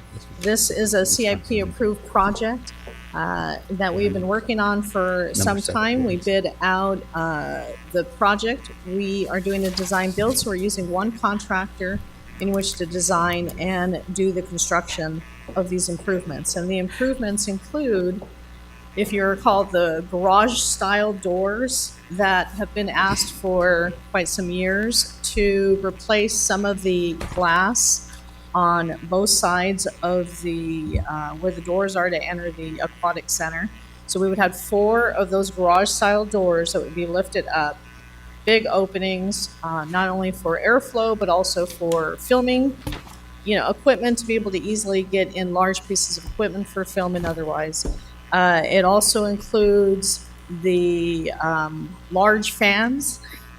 They have a trademark name I won't use this evening, but the 2 huge fans that would be suspended above the spectator area, pushing that hot air downward and out through those large new openings. And then one other, I believe, Vice Mayor had asked if we could make sure to also have the operable windows for some of the glass panes that are on either side of the scoreboard. So that is an additive item that we added to the bid, and we received 2 bids in September of 2023. One was considered non-responsive. That went through a city attorney review, concluded it was non-responsive since one bidder did not bid on that additive item for those windows above the scoreboard. So we have one bidder who is responsive, and that is what we're recommending this evening be awarded, and also that an appropriation be made for the additional funding that is needed. $800,000 was approved as part of the CIP project through Measure AA. However, the bids came up to more than that, and we have a shortfall of $562,405. So we're also asking for a supplemental appropriation so that we can award this contract. That concludes my report. Is there any comments, questions? Councilmember Reboya? Can you just to clarify, can you explain what you said about the behind the scoreboard? Where did you say that was added? Yeah, so if you're looking towards the scoreboard, there are panes of glass that are kind of curved like this, and on either side we're going to remove those panes, and we're going to put inoperable ones so that by remote control you can open Above them the scoreboard? above the Okay, scoreboard. okay. So as the heat rises, they can operate these panes of glass. They'll open and let the hot air escape. Okay, thank you. How many panels would that be? 6. 6? And Yes, is that there's 3 on each side. 3 on each side? For one section on each side. And is that sufficient to get the hot air out and chlorine smell? Well, it's a combination of things. With the large garage-style doors, it's going to be 2 on each side of the building, plus the huge fans. So it's a combination of all 3 improvements. And is that our only option? Do we have screens probably closer to the smaller pool that's in the back? We were not asked to consider other areas. We met with staff from Parks and Rec, and those were the recommended areas that they requested. And you mean staff, you mean the director? Director and also aquatics manager, Okay. with the contractors that were bidding on the project, and with staff from Public Works. All righty, thank you. Any additional comments, questions? The only question I had once again, just goes back to the fans, and I want to be sure that those fans, the noise level of those. Yes. I want to make sure that we verify and are clear that it's not going to be really noisy for folks. I want to make sure they're appropriate for what we're doing. Other than that, I really don't have any additional questions, and I know this is long overdue. It's something that we need to address, and I'm hoping that this will take care of this problem that we've been having for quite some time. So we have a recommendation, City Council, and the recommendation on this particular item, the City Council will consider adopting a resolution awarding a construction contract to CABD Construction, Inc. for Bendavilla Aquatic Center, BVAC, a moving section of glass windows and heavy-duty fans installation project, design build, allocating funding to cover the project cost shortfall, and authorizing construction management and inspection services by Transtech Engineers, Inc., pursuant to their on-call professional consulting services agreement. So moved. We have a motion, and is there a second? Second? Yes. We have a motion and a second. All in favor? Aye. Aye. Any opposed? Seeing none, motion passes. Thank you. Thank you, Gina. And on item number 8, I believe we're going to continue this item, so we will not be addressing this item tonight. And so we'll move to item number 9. That would be City Council reorganization. And at this time, related to item number 9, well, I'll just go ahead and turn it over to you at this time, Lena. Yeah, the typical reorganization for the last 2 or 3 years we did in April for selecting a mayor pro tem for the next year. However, if the council recalls, we moved the election last year to November 2024. And in the past, we had issues with March, switching election between March and June, and that was the reason to be more consistent. Should the council decide to continue the election of mayor and mayor pro tem in April, recommendation is to align it with the upcoming election. So November election, and we will get the results from the county in December, around December 3rd, and the reorganization could be done in the first meeting in December or first meeting in January, should the council choose one or another. And it's just a recommendation. Otherwise, we'll continue with the April reorganization, and it's going to be only 6 months or 8 months appointment, and to align with the upcoming election. Okay, City Council, so this would be the appropriate time if you'd like to move with the item on the agenda, or if you'd like to wait for the reorganization as scheduled in April, as stated. Mayor, I have some comments here. Personally, I'm against this item. If we were to prolong the reorganization until January of 2025, it essentially takes one of us out of the rotation, right? So I think a better idea would be to wait to reorganize until the term that Councilwoman Garcia and I are currently on ends. At that point, if we want to calibrate and make our reorganization in December of 26 or January of 27, I think that would be the opportunity to do so. If there is really a desire to align it with the November reorganization, then let's do it next month. And that's where I stand. Thank you for your comments. Any additional comments? Mr. Mayor, if I may. I would absolutely agree with Councilmember Lainez. I think that should we do it the way it is proposed now, either Councilmember Lainez or Councilwoman Garcia will not have the opportunity to serve a full term as mayor. I think that everybody deserves to serve a full term. A lot of us on this city council have already been mayor once, twice, some even more than once or twice. So I think that as new council members come in, it is important for them to be able to serve a full term as mayor. But with that, city clerk, what other options do we have to reorganize so that if we were to reorganize this year, that those two seats still have the opportunity to serve their full term as mayors? Is this the only option that we have?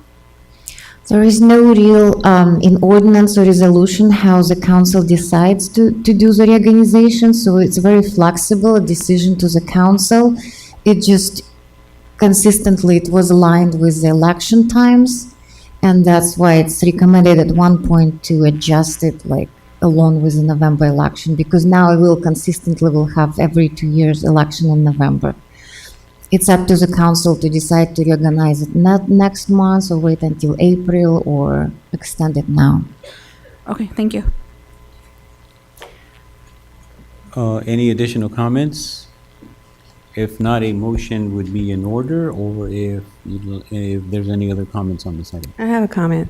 So I believe in structure and solidarity, and because we're in a transitional phase right now, we need to show solidarity, and we need someone with much experience, and so I'm for the change. I'm extending the current appointment. I'll go ahead and second it. Motion, is that a motion? That's a motion. And second? We have a motion and a second. All in favor, please respond with aye. Aye. Let's get a roll call vote on this item. Councilmember Garcia? Yes. Councilmember Lainez? No. Councilmember Rivera? No. Vice Mayor Altamirano? Yes. And Mayor Guimeda? I'm going to vote yes on this item. Motion passes. Let me extend my thank you to my colleagues on this. I understand your reservations, but I know that we're going through a difficult time right now. And, I just look forward to seeing all of us move forward and basically piecemeal our city, just address some issues that I think we need to address in the future and move our city forward. I think we're doing a great job. Things are moving forward, but I know that there's some items that we need to address, and I look forward to working with each of you in addressing these issues and putting our city in a positive light moving forward. So again, thank you. I appreciate the support, and I do understand your objections related to the item. Thank you. And I will move forward with item number 10. And this would be the introduction and first reading of ordinance to repeal ordinance number 784 to revoke development agreement number 784 related to a commercial cannabis permit application number 18-069. Giselle. Great. Thank you so much. Good evening, Mayor and council members. We're here to discuss the repeal of ordinance number 784 to revoke development agreement number 784. Some background on this item. It was adopted in October of 2018. Ordinance number 700 established commercial cannabis regulations for the city. It allows for the processing of the commercial cannabis permit program, and it also establishes a process by which development agreements would control the permitting process, including termination provisions. Ordinance number 784 was first approved by City Council on January 11th, 2022. It was related to Development Agreement 784 for a request to change the name of the business the operator had been previously approved by City Council for a development agreement under 6100 Bandini Boulevard, also known as, formerly known as Canex.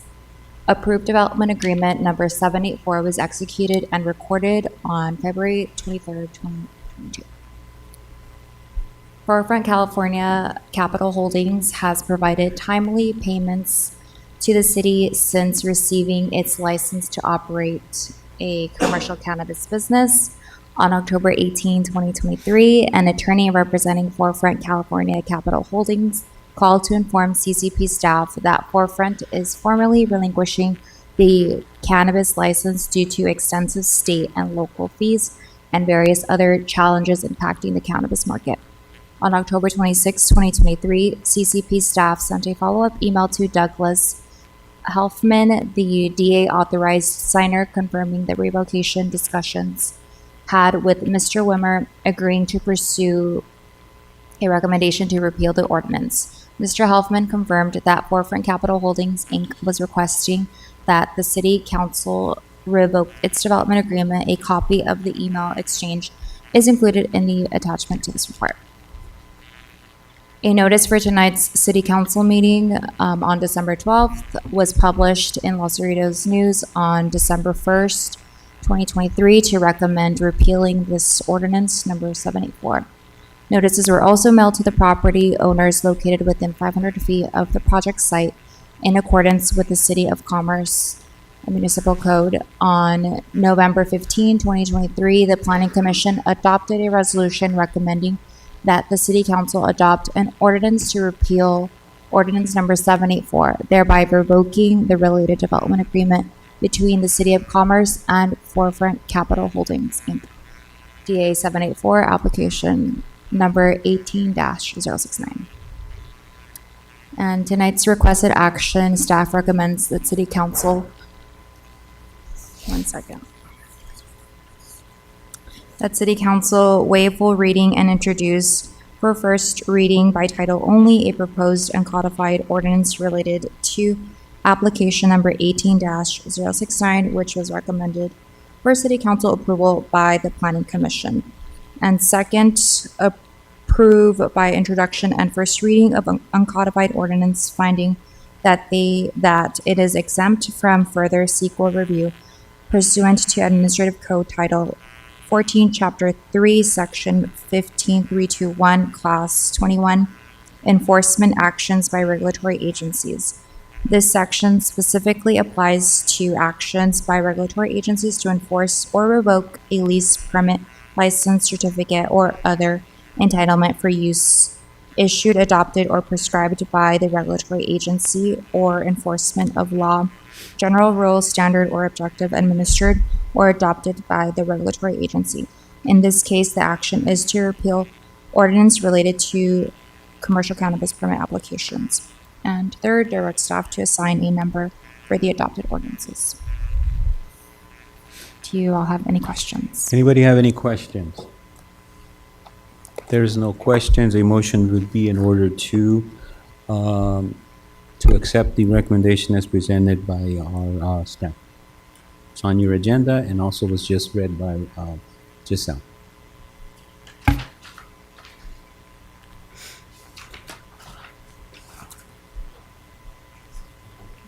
That's correct. At their request. Yes. Yeah, I'll go ahead and move on it. Yeah. Pardon me? Yes, please, go ahead. May I go back to a question, Giselle? Since they're revoked, they're asking for it to be revoked, and they weren't able to make payments, what happens then? So we can go ahead and, I believe, request for them to provide the quarterly reports, but as of right now, that hasn't been a practice. I don't know if our city attorney wanted to add more on that. No, I mean, that's essentially it, right? The development agreement was a contract with the city. So whether we revoke this contract or not, the obligation remains. So we're not waiving any contractual rights that the city has while the development agreement was and is in place. So that is something that the city could seek compensation for the money that, to the extent that any is owed, to go after the the funds that are due. Okay, thank you. Thank you. And at this time, yeah, go ahead. And it just seems that there's a lot of these cannabis businesses here in Commerce that are failing. I mean, how many of them are operating? At this moment, we have 10, but that's including Forefront, so I believe 9 after the second meeting. We have 9 that are currently operating. Unfortunately, yes, that is the current trend, not only just in the city of Commerce, but in the surrounding areas and all of California, essentially. It's just not what the market is not what it once was, or not what it once was perceived to be eventually. But that's just the trend overall, what we're seeing. Unfortunately, Forefront was one of the major commercial cannabis operators here in the city, and we're very sad to see them go. So it could be 9 after tonight. Correct. And do we have any licenses that are not operating, but they're still? They're still in the plan check process. We do have a number of them. I believe, 1 second. There's about 3 that are currently in that plan check process, and 2 that are beginning that process as well. So 5. Okay. Any additional comments or questions? And just FYI, for informational purposes, I have asked that our city, acting city manager right now to actually prepare a report with an update for all of us to receive an update so that we know exactly where we are related to the different businesses here in our city now and how the program is going. I know that there was a lot of projections, but I believe that it has fallen short, and a lot of them are basically not moving forward. So we just need to be brought up to date, and I've asked for a presentation to be prepared for us so that we're all aware and we all know precisely what we're doing. Okay. Yeah, that's correct. The presentation will be forthcoming to you in the month of January. Will be forthcoming when? In the month of January. Okay, great. Yeah. Thank you. So at this time, a motion would be in order. Do we have a motion? Was there a motion? I believe we Right? had. I'll go. made a motion? I made a motion, yes. I'll second. And it is, I think Forefront was one of our leading revenue generators in that industry. And it's, it's sad to see this happening, but it is, like you said, a trend I've been following, especially through our neighboring cities, and it's all around California. The industry's just taking a tank. So, but yeah, I'll second that. We have motion and a second. Are we going to need a roll call vote on this? And before we move on, and again, the motion is to adopt staff's recommendation, correct? Correct. That's what I seconded. Yes, 1, 2, and 3. Is that? Yeah, as presented by staff. Yes. Yes, thank you. Councilmember Garcia? Yes. Councilmember Linus? Yes. Councilmember Reboyer? Yes. Vice Mayor Altamirano? Yes. And Mayor Guimeda? Yes. I'll read the title. An ordinance of the City Council of the City of Commerce repealing ordinance number 784 and revoking related development agreement number 784 between Forefront Capital Holdings Incorporated and the City of Commerce, which allowed commercial cannabis activities at 6100 Bandini Boulevard and making findings of the CEQA categorical exemption. Thank you. That concludes this item. We'll move to item number 11, and this would be Second reading and adoption of an ordinance amending municipal code by adding chapter 5.18, mobile food vending. Thank you, Mr. Mayor, members of the City Council. And tonight, this is the second reading of an ordinance that was presented last council meeting regarding mobile food vending trucks. And if you recall, this ordinance was actually presented at a previous meeting, and based on feedback from the City Council that evening and on subsequent meetings with the City Council, at the last meeting, there were amendments made to the ordinance. So at the last meeting, it became a first reading again because of the amendments that were incorporated, again, pursuant to council's feedback. So tonight is the second reading of that amended ordinance that was presented last meeting. Thank you, legal counsel. So a motion would be in order on this item at this time.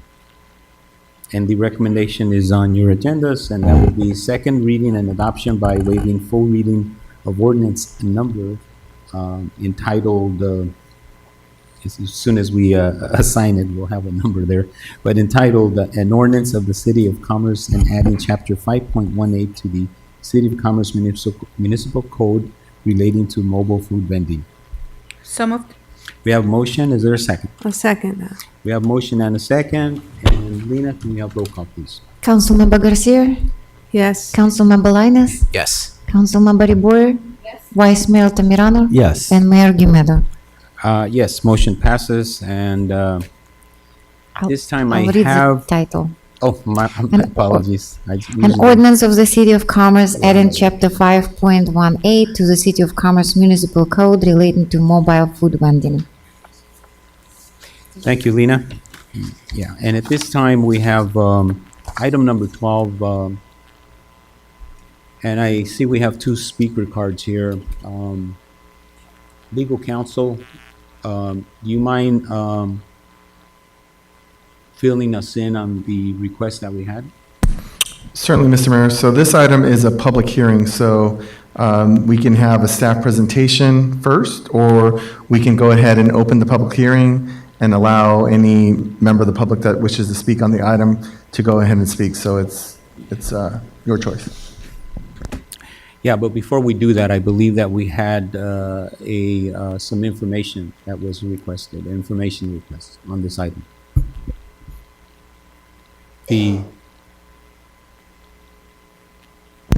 I'm not, maybe I can walk up and you can.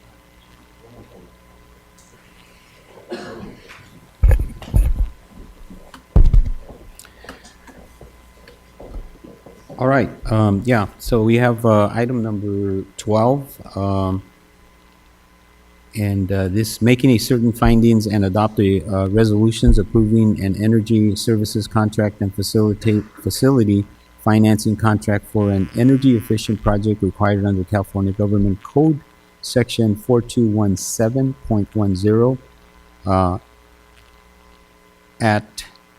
I'm sorry on the pronunciation on that, Lena, is it? That's ETSEC. ETSEC, Yeah. authorizing an energy services contract and authorizing the execution and delivery of a lease purchase agreement and escrow agreement equipment schedule. And who'll be presenting on this item?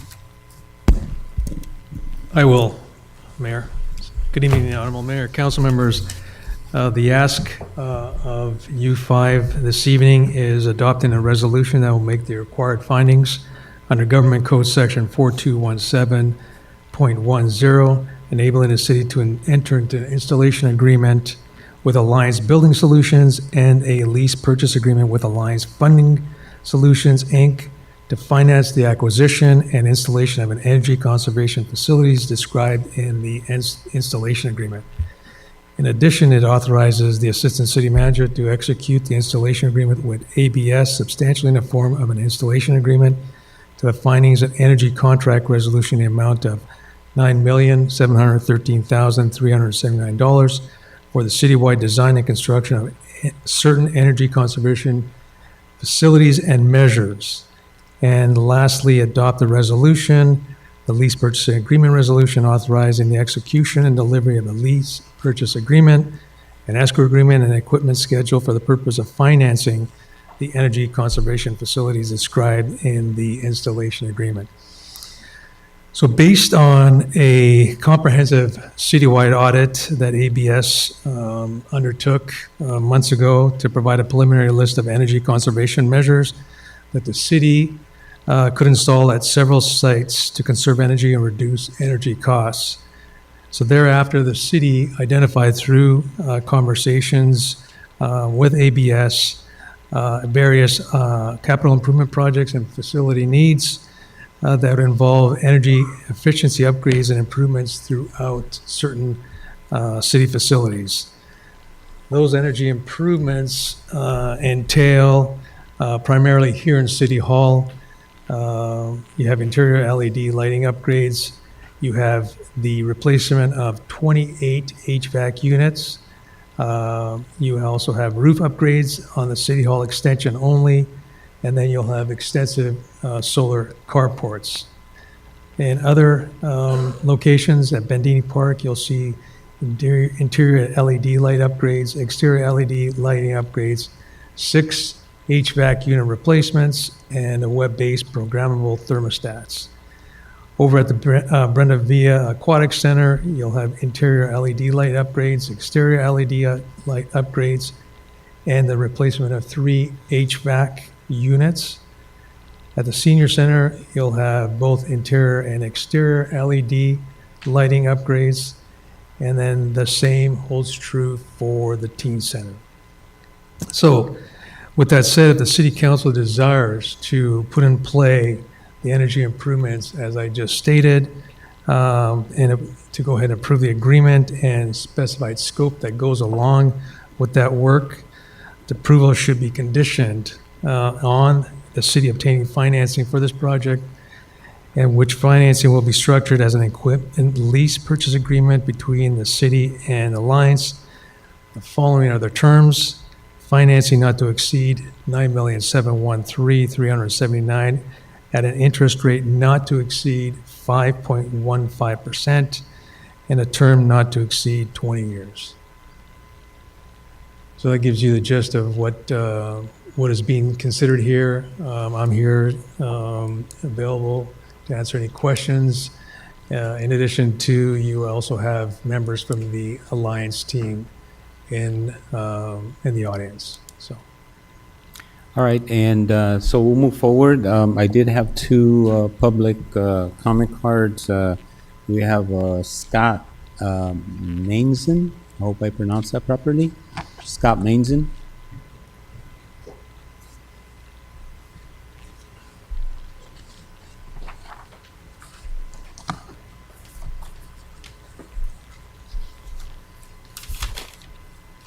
Good evening, City Council.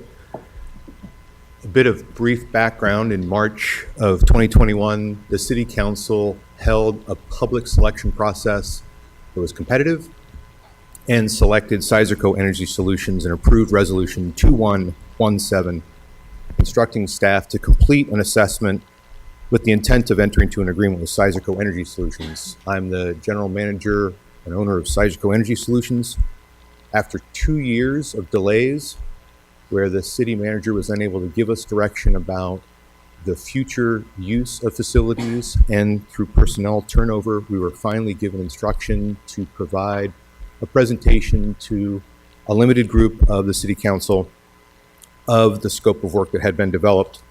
At the time, we'd presented 2 different options of solar arrays, option A and option B, option A being smaller, option B being bigger. And we asked for direction so that we could bring back a final proposal.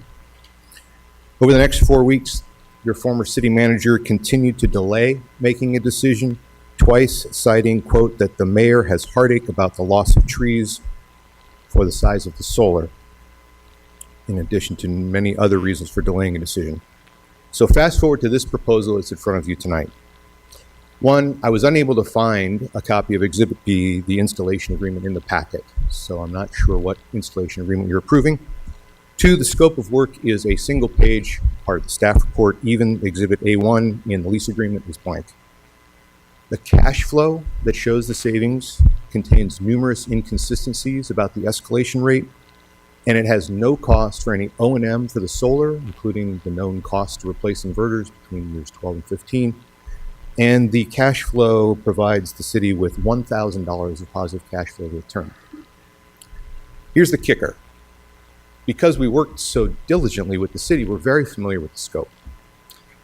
We can't know the size of the solar because it wasn't articulated anywhere in any of the proposals, but based off of the production amount and the ITC, we estimate it somewhere in the neighborhood of about 1 megawatt, which would be nearly twice as large as either of the solar arrays that we had proposed. So, we estimated what it would be for us to provide the same scope of work and roughly 1 megawatt of solar to the city. Your current proposal from Alliance Building Solutions is $9.7 million. We estimate that we could provide the same scope of work for roughly $8.5 million, saving the city $1.2 million. And while the financing is a not to exceed of 5.15, we recently worked with cities and they've been able to secure financing for 4.85%. Therefore, the city could save a grand total of $2.4 million over the course of this project. I urge you to take one of the alternative actions in the staff report and to direct staff to continue this item and bring back a proposal completing resolution 2117 from Sizerco Energy Solutions, which can be ready at your January 9th meeting. Thank you. Thank you for your comments. And we have Aaron Fletcher, I believe that's what it is, correct? Yes. Oh, good.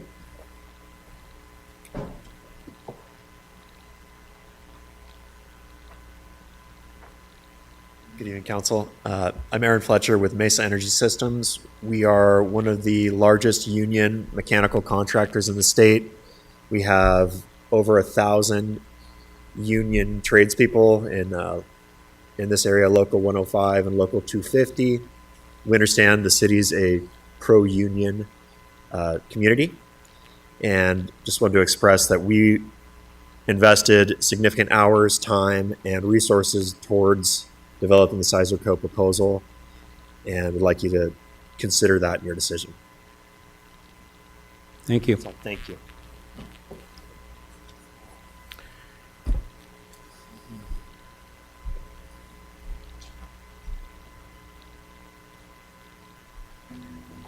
Mr. Mayor, I wanted to add that installation agreement was provided to the council at a later date. You all have copies, and I have extra copies available for the public, should anybody want one.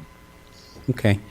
I believe that we should provide them to the gentleman that addressed the issue. I believe they're both representatives of Sizerco, so we should provide that. Now, are those documents public record at this point? They are. Good. Perfect. Yeah, let's provide them.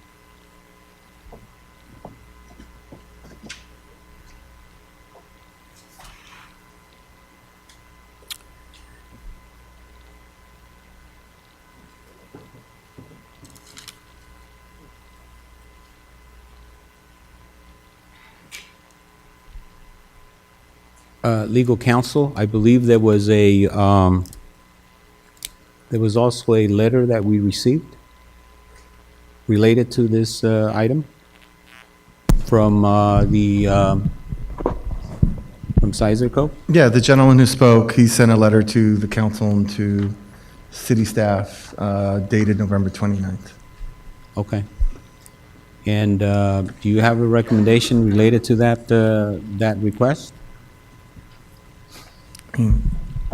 The items before the council tonight, if you're ready to move forward, then, you know, the documents are ready for your consideration.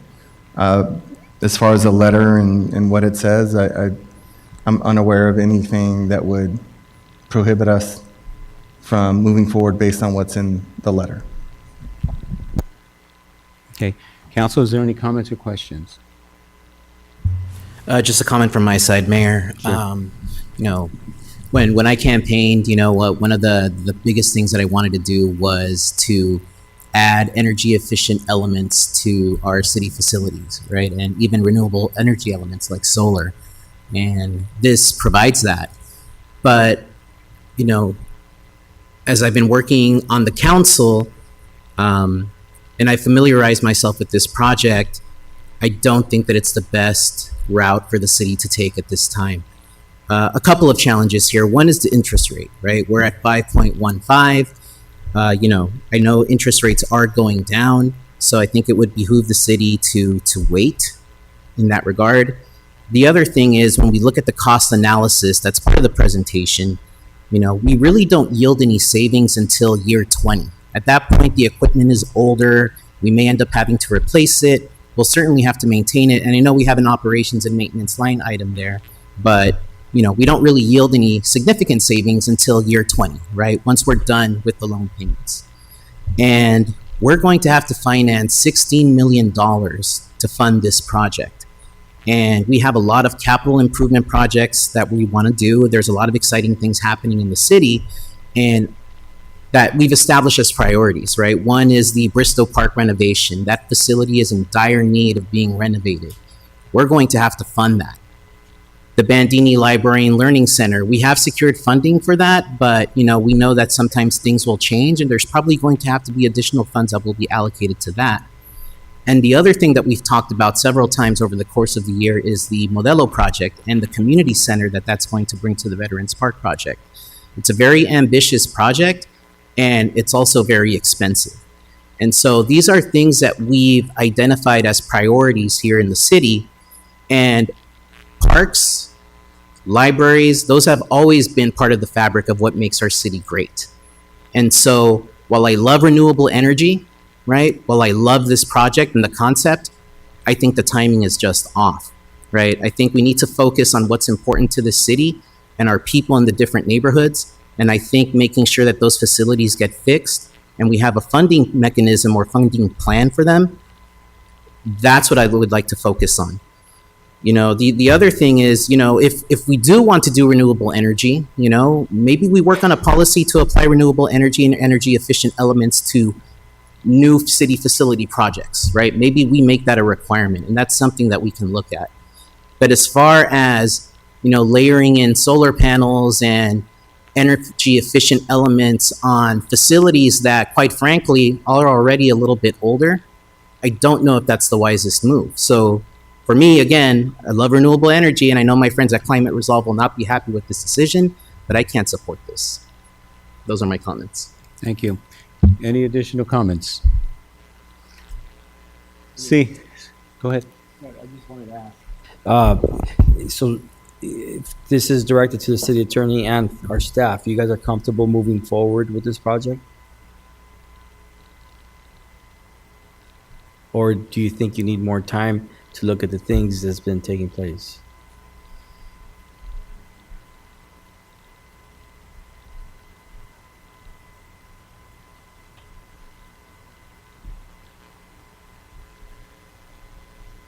Well, as far as the documents and what has been presented to the city council, I mean, we feel like the staff has vetted it out thoroughly, and we feel comfortable with the installation agreement.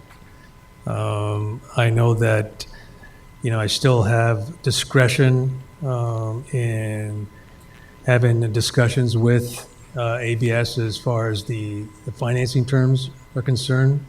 So maybe, you know, after this, we do have some potential dialogue with them and see if they can lower the rate lower than the 5.5% that has been quoted here in this staff report. So that's something that I will pursue depending on deliberation and the action of the city council. Okay, so do you need time to have those discussions before moving forward on this project, or you're okay with moving forward and negotiating? Well, I mean, that's dependent on them and us, right? You know, we can forge a meeting sooner than later and come to a, you know, reasonable amount that the city council would feel comfortable with, then, you know, it could be sooner than later. Would you be comfortable moving this to the next city council meeting? Would that give you enough time to be able to have the discussions and ensure all is okay? Well, potentially, right? I mean, considering the fact that the city goes into, you know, holiday break starting next Friday, and we're off for 2 weeks plus. You know, again, it's all contingent upon whether or not we can get together over the next few days and try to, you know, remedy a better percentage or better interest rate for this deal. So do I feel more comfortable? I mean, you know, to give me more time to have those discussions with them, you know, I'd feel more comfortable, yes. But again, it's not up to me. It's up to the discretion of city council how they feel about, you know, what's been presented and how, you know, you determine what's the best course of action, you know, going forward. Okay. I mean, that would just be my suggestion, just to give you the opportunity to be able to have those discussions and put it on the first meeting of January. I mean, that's just a suggestion. Is there any objection to that? Seeing none, that's the order. We'll go ahead and move it to the first meeting in January. And that'll give the opportunity to have these discussions, and please, you know, keep us posted related to that. All right? Thank you. So we'll go ahead and continue this item to the first meeting in January. Thank you. And I believe this concludes the items on our agenda. So at this point, let's see. Yes, it is. So let's go to city council reports, and I'll start to my right. Councilmember Garcia. Yes. I'd like to mention that I participated, or I attended the tree lighting. It was magical. It was beautiful, the performances. Everyone out there is just wonderful. Good job, Parks and Rec. I also stopped by the Jessamine Packaging to help prep with small gifts. It's called Hay Operations, and it was their first annual here in Los Angeles. And so there was several people there packaging gifts for children in need, and I was glad to be a part of that. I also did see some of our staff out there with their group of kids, and thank you for that, Amber. I also like to thank the Lions for their volunteering for the city holiday season.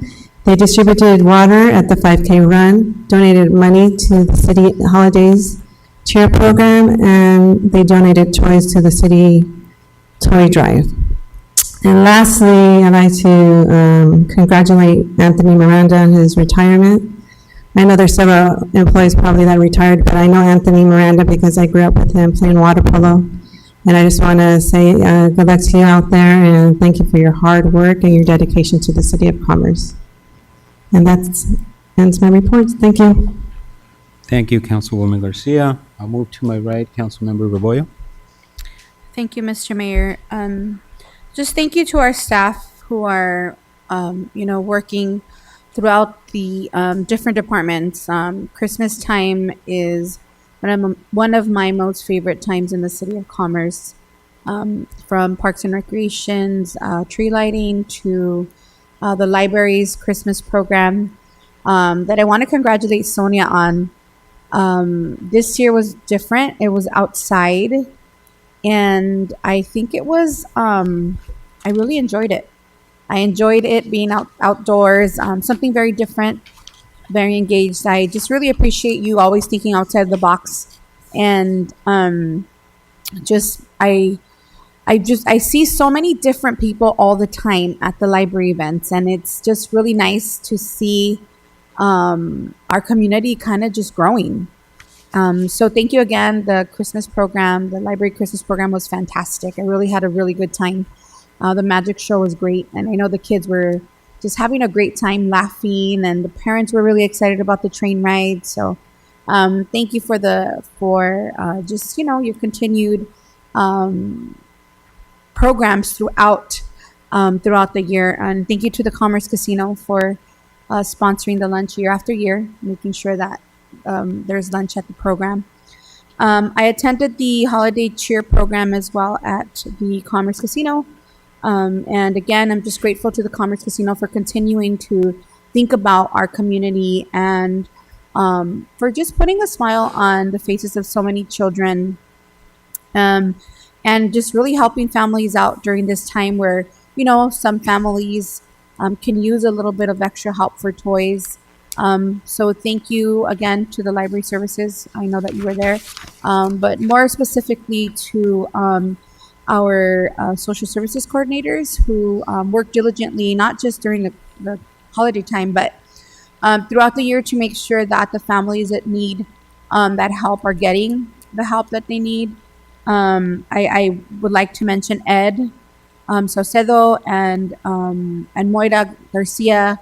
I don't know if many people know this, and she doesn't really talk about all the extra work that she does, but she personally goes out to buy all these toys to make sure that the kids are getting the cool fun stuff. So she takes it upon herself to go and to help get all these toys and get it situated. And year after year she may be a little stressed out, but at that event you could see the smile of relief when the kids are just enjoying the toys. And so thank you to Ed and to Moira for just putting on a spectacular service for our community, because there are families within our community who sometimes can't provide that little extra for their families during the holidays. And in having conversations with some of the families there, they're just so thankful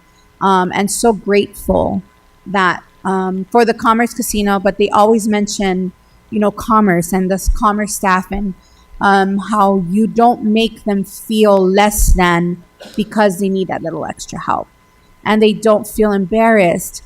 They feel like it's just a family and we're just having a holiday gathering. So thank you for that. Thank you for doing that for those families. So with that, I just want to wish, I know we won't come back till January, so I want to wish everyone a Merry Christmas and a Happy New Year. Remember that while there may be a lot of gifts under your tree at home, it's always nice to remember those that are less fortunate than us. So if you can be a part of something that gives back to your communities, please reach out. I know that our social services department has an Adopt a Family program, and I don't know if it's too late, but it's never too late to give presents to families. So for those of you that in our community that don't know, there is an Adopt a Family program. You can reach out to our community services coordinators. There are families within our community that can use a little bit of extra help. So please reach out to social services to help families that are less fortunate than us. And yeah, just Merry Christmas, everyone. God bless you. Remember the real reason for Christmas. And remember to please give to those that are less fortunate than you are. Thank you. Thank you, Councilwoman Rebollo and Councilmember Linus. Thank you, Mayor. Councilwoman Rebollo and Garcia called out many of the events, so I am going to be a little bit redundant, but I did want to thank the library department and you, Sonia, for leading that ship for the Children's Holiday Program. I did bring both of my boys over to that event, and they really enjoyed the magician, right? So he was really engaging, interactive, and I know some of our other, children were there. So I like that it was outside. Thankfully, the weather was cooperative, right? And it was really a great event. So thank you for continuing to be innovative and kind of think of different ways to elevate our events here. And of course, thank you to the Commerce Casino for donating the lunch.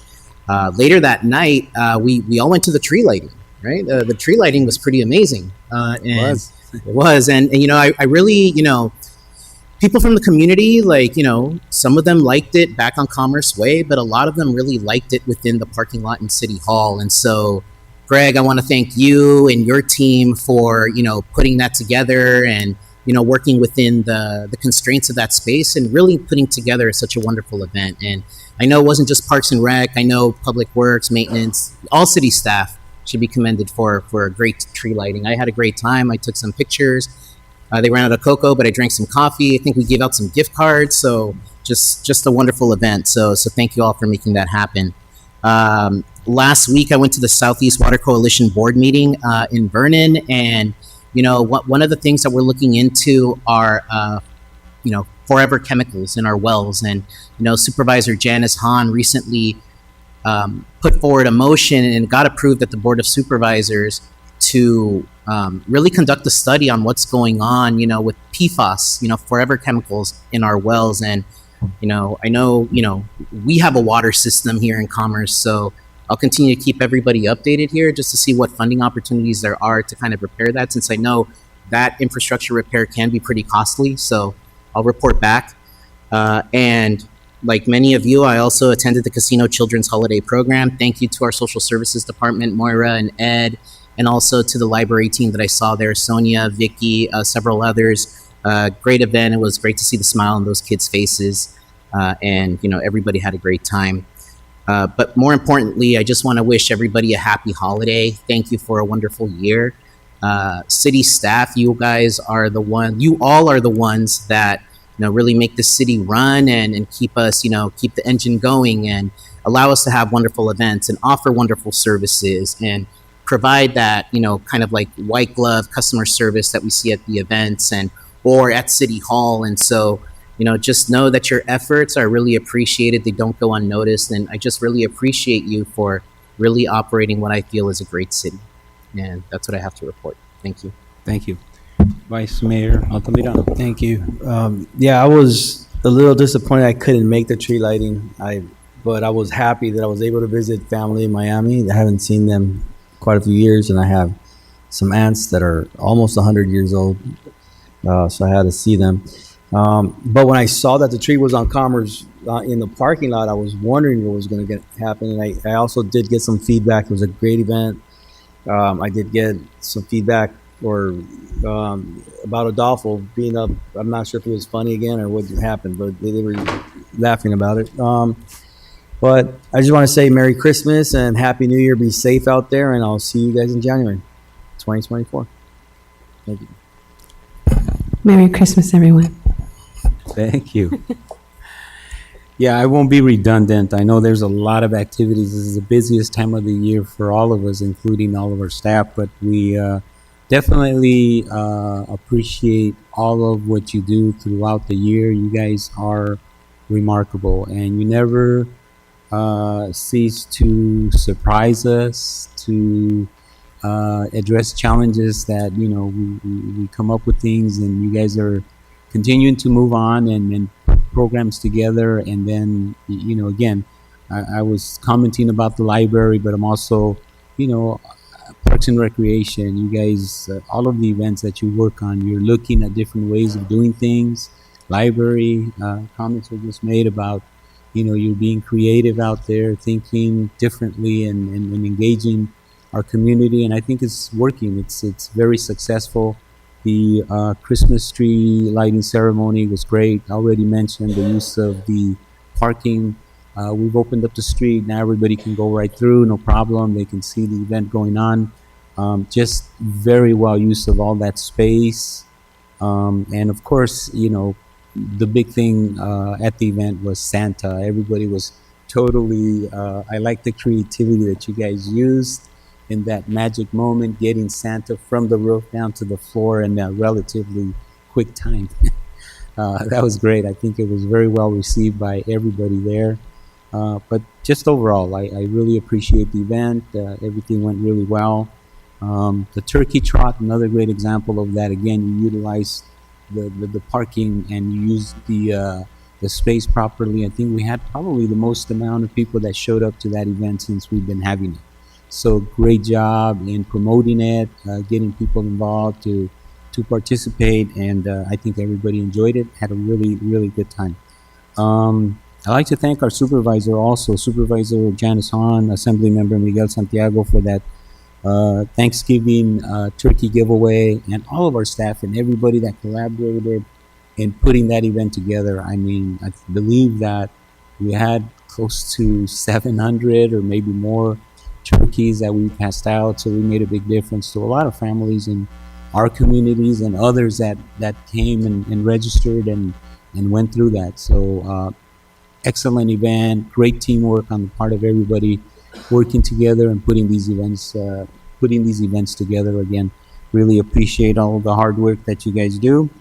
Of course, the senior center Christmas dinner that was hosted by the Commerce Casino, I want to thank them for the awesome event and doing that. You know, they really did something really special for all our seniors there, and we were very happy to be able to participate in that. I know Councilmember Garcia was able to join me, and I know some of the others had other activities, so I understand others not being able to be there. Again, we're really busy with a lot of other different activities, but I think our seniors were very pleased, very happy, and of course our staff was just outstanding as usual.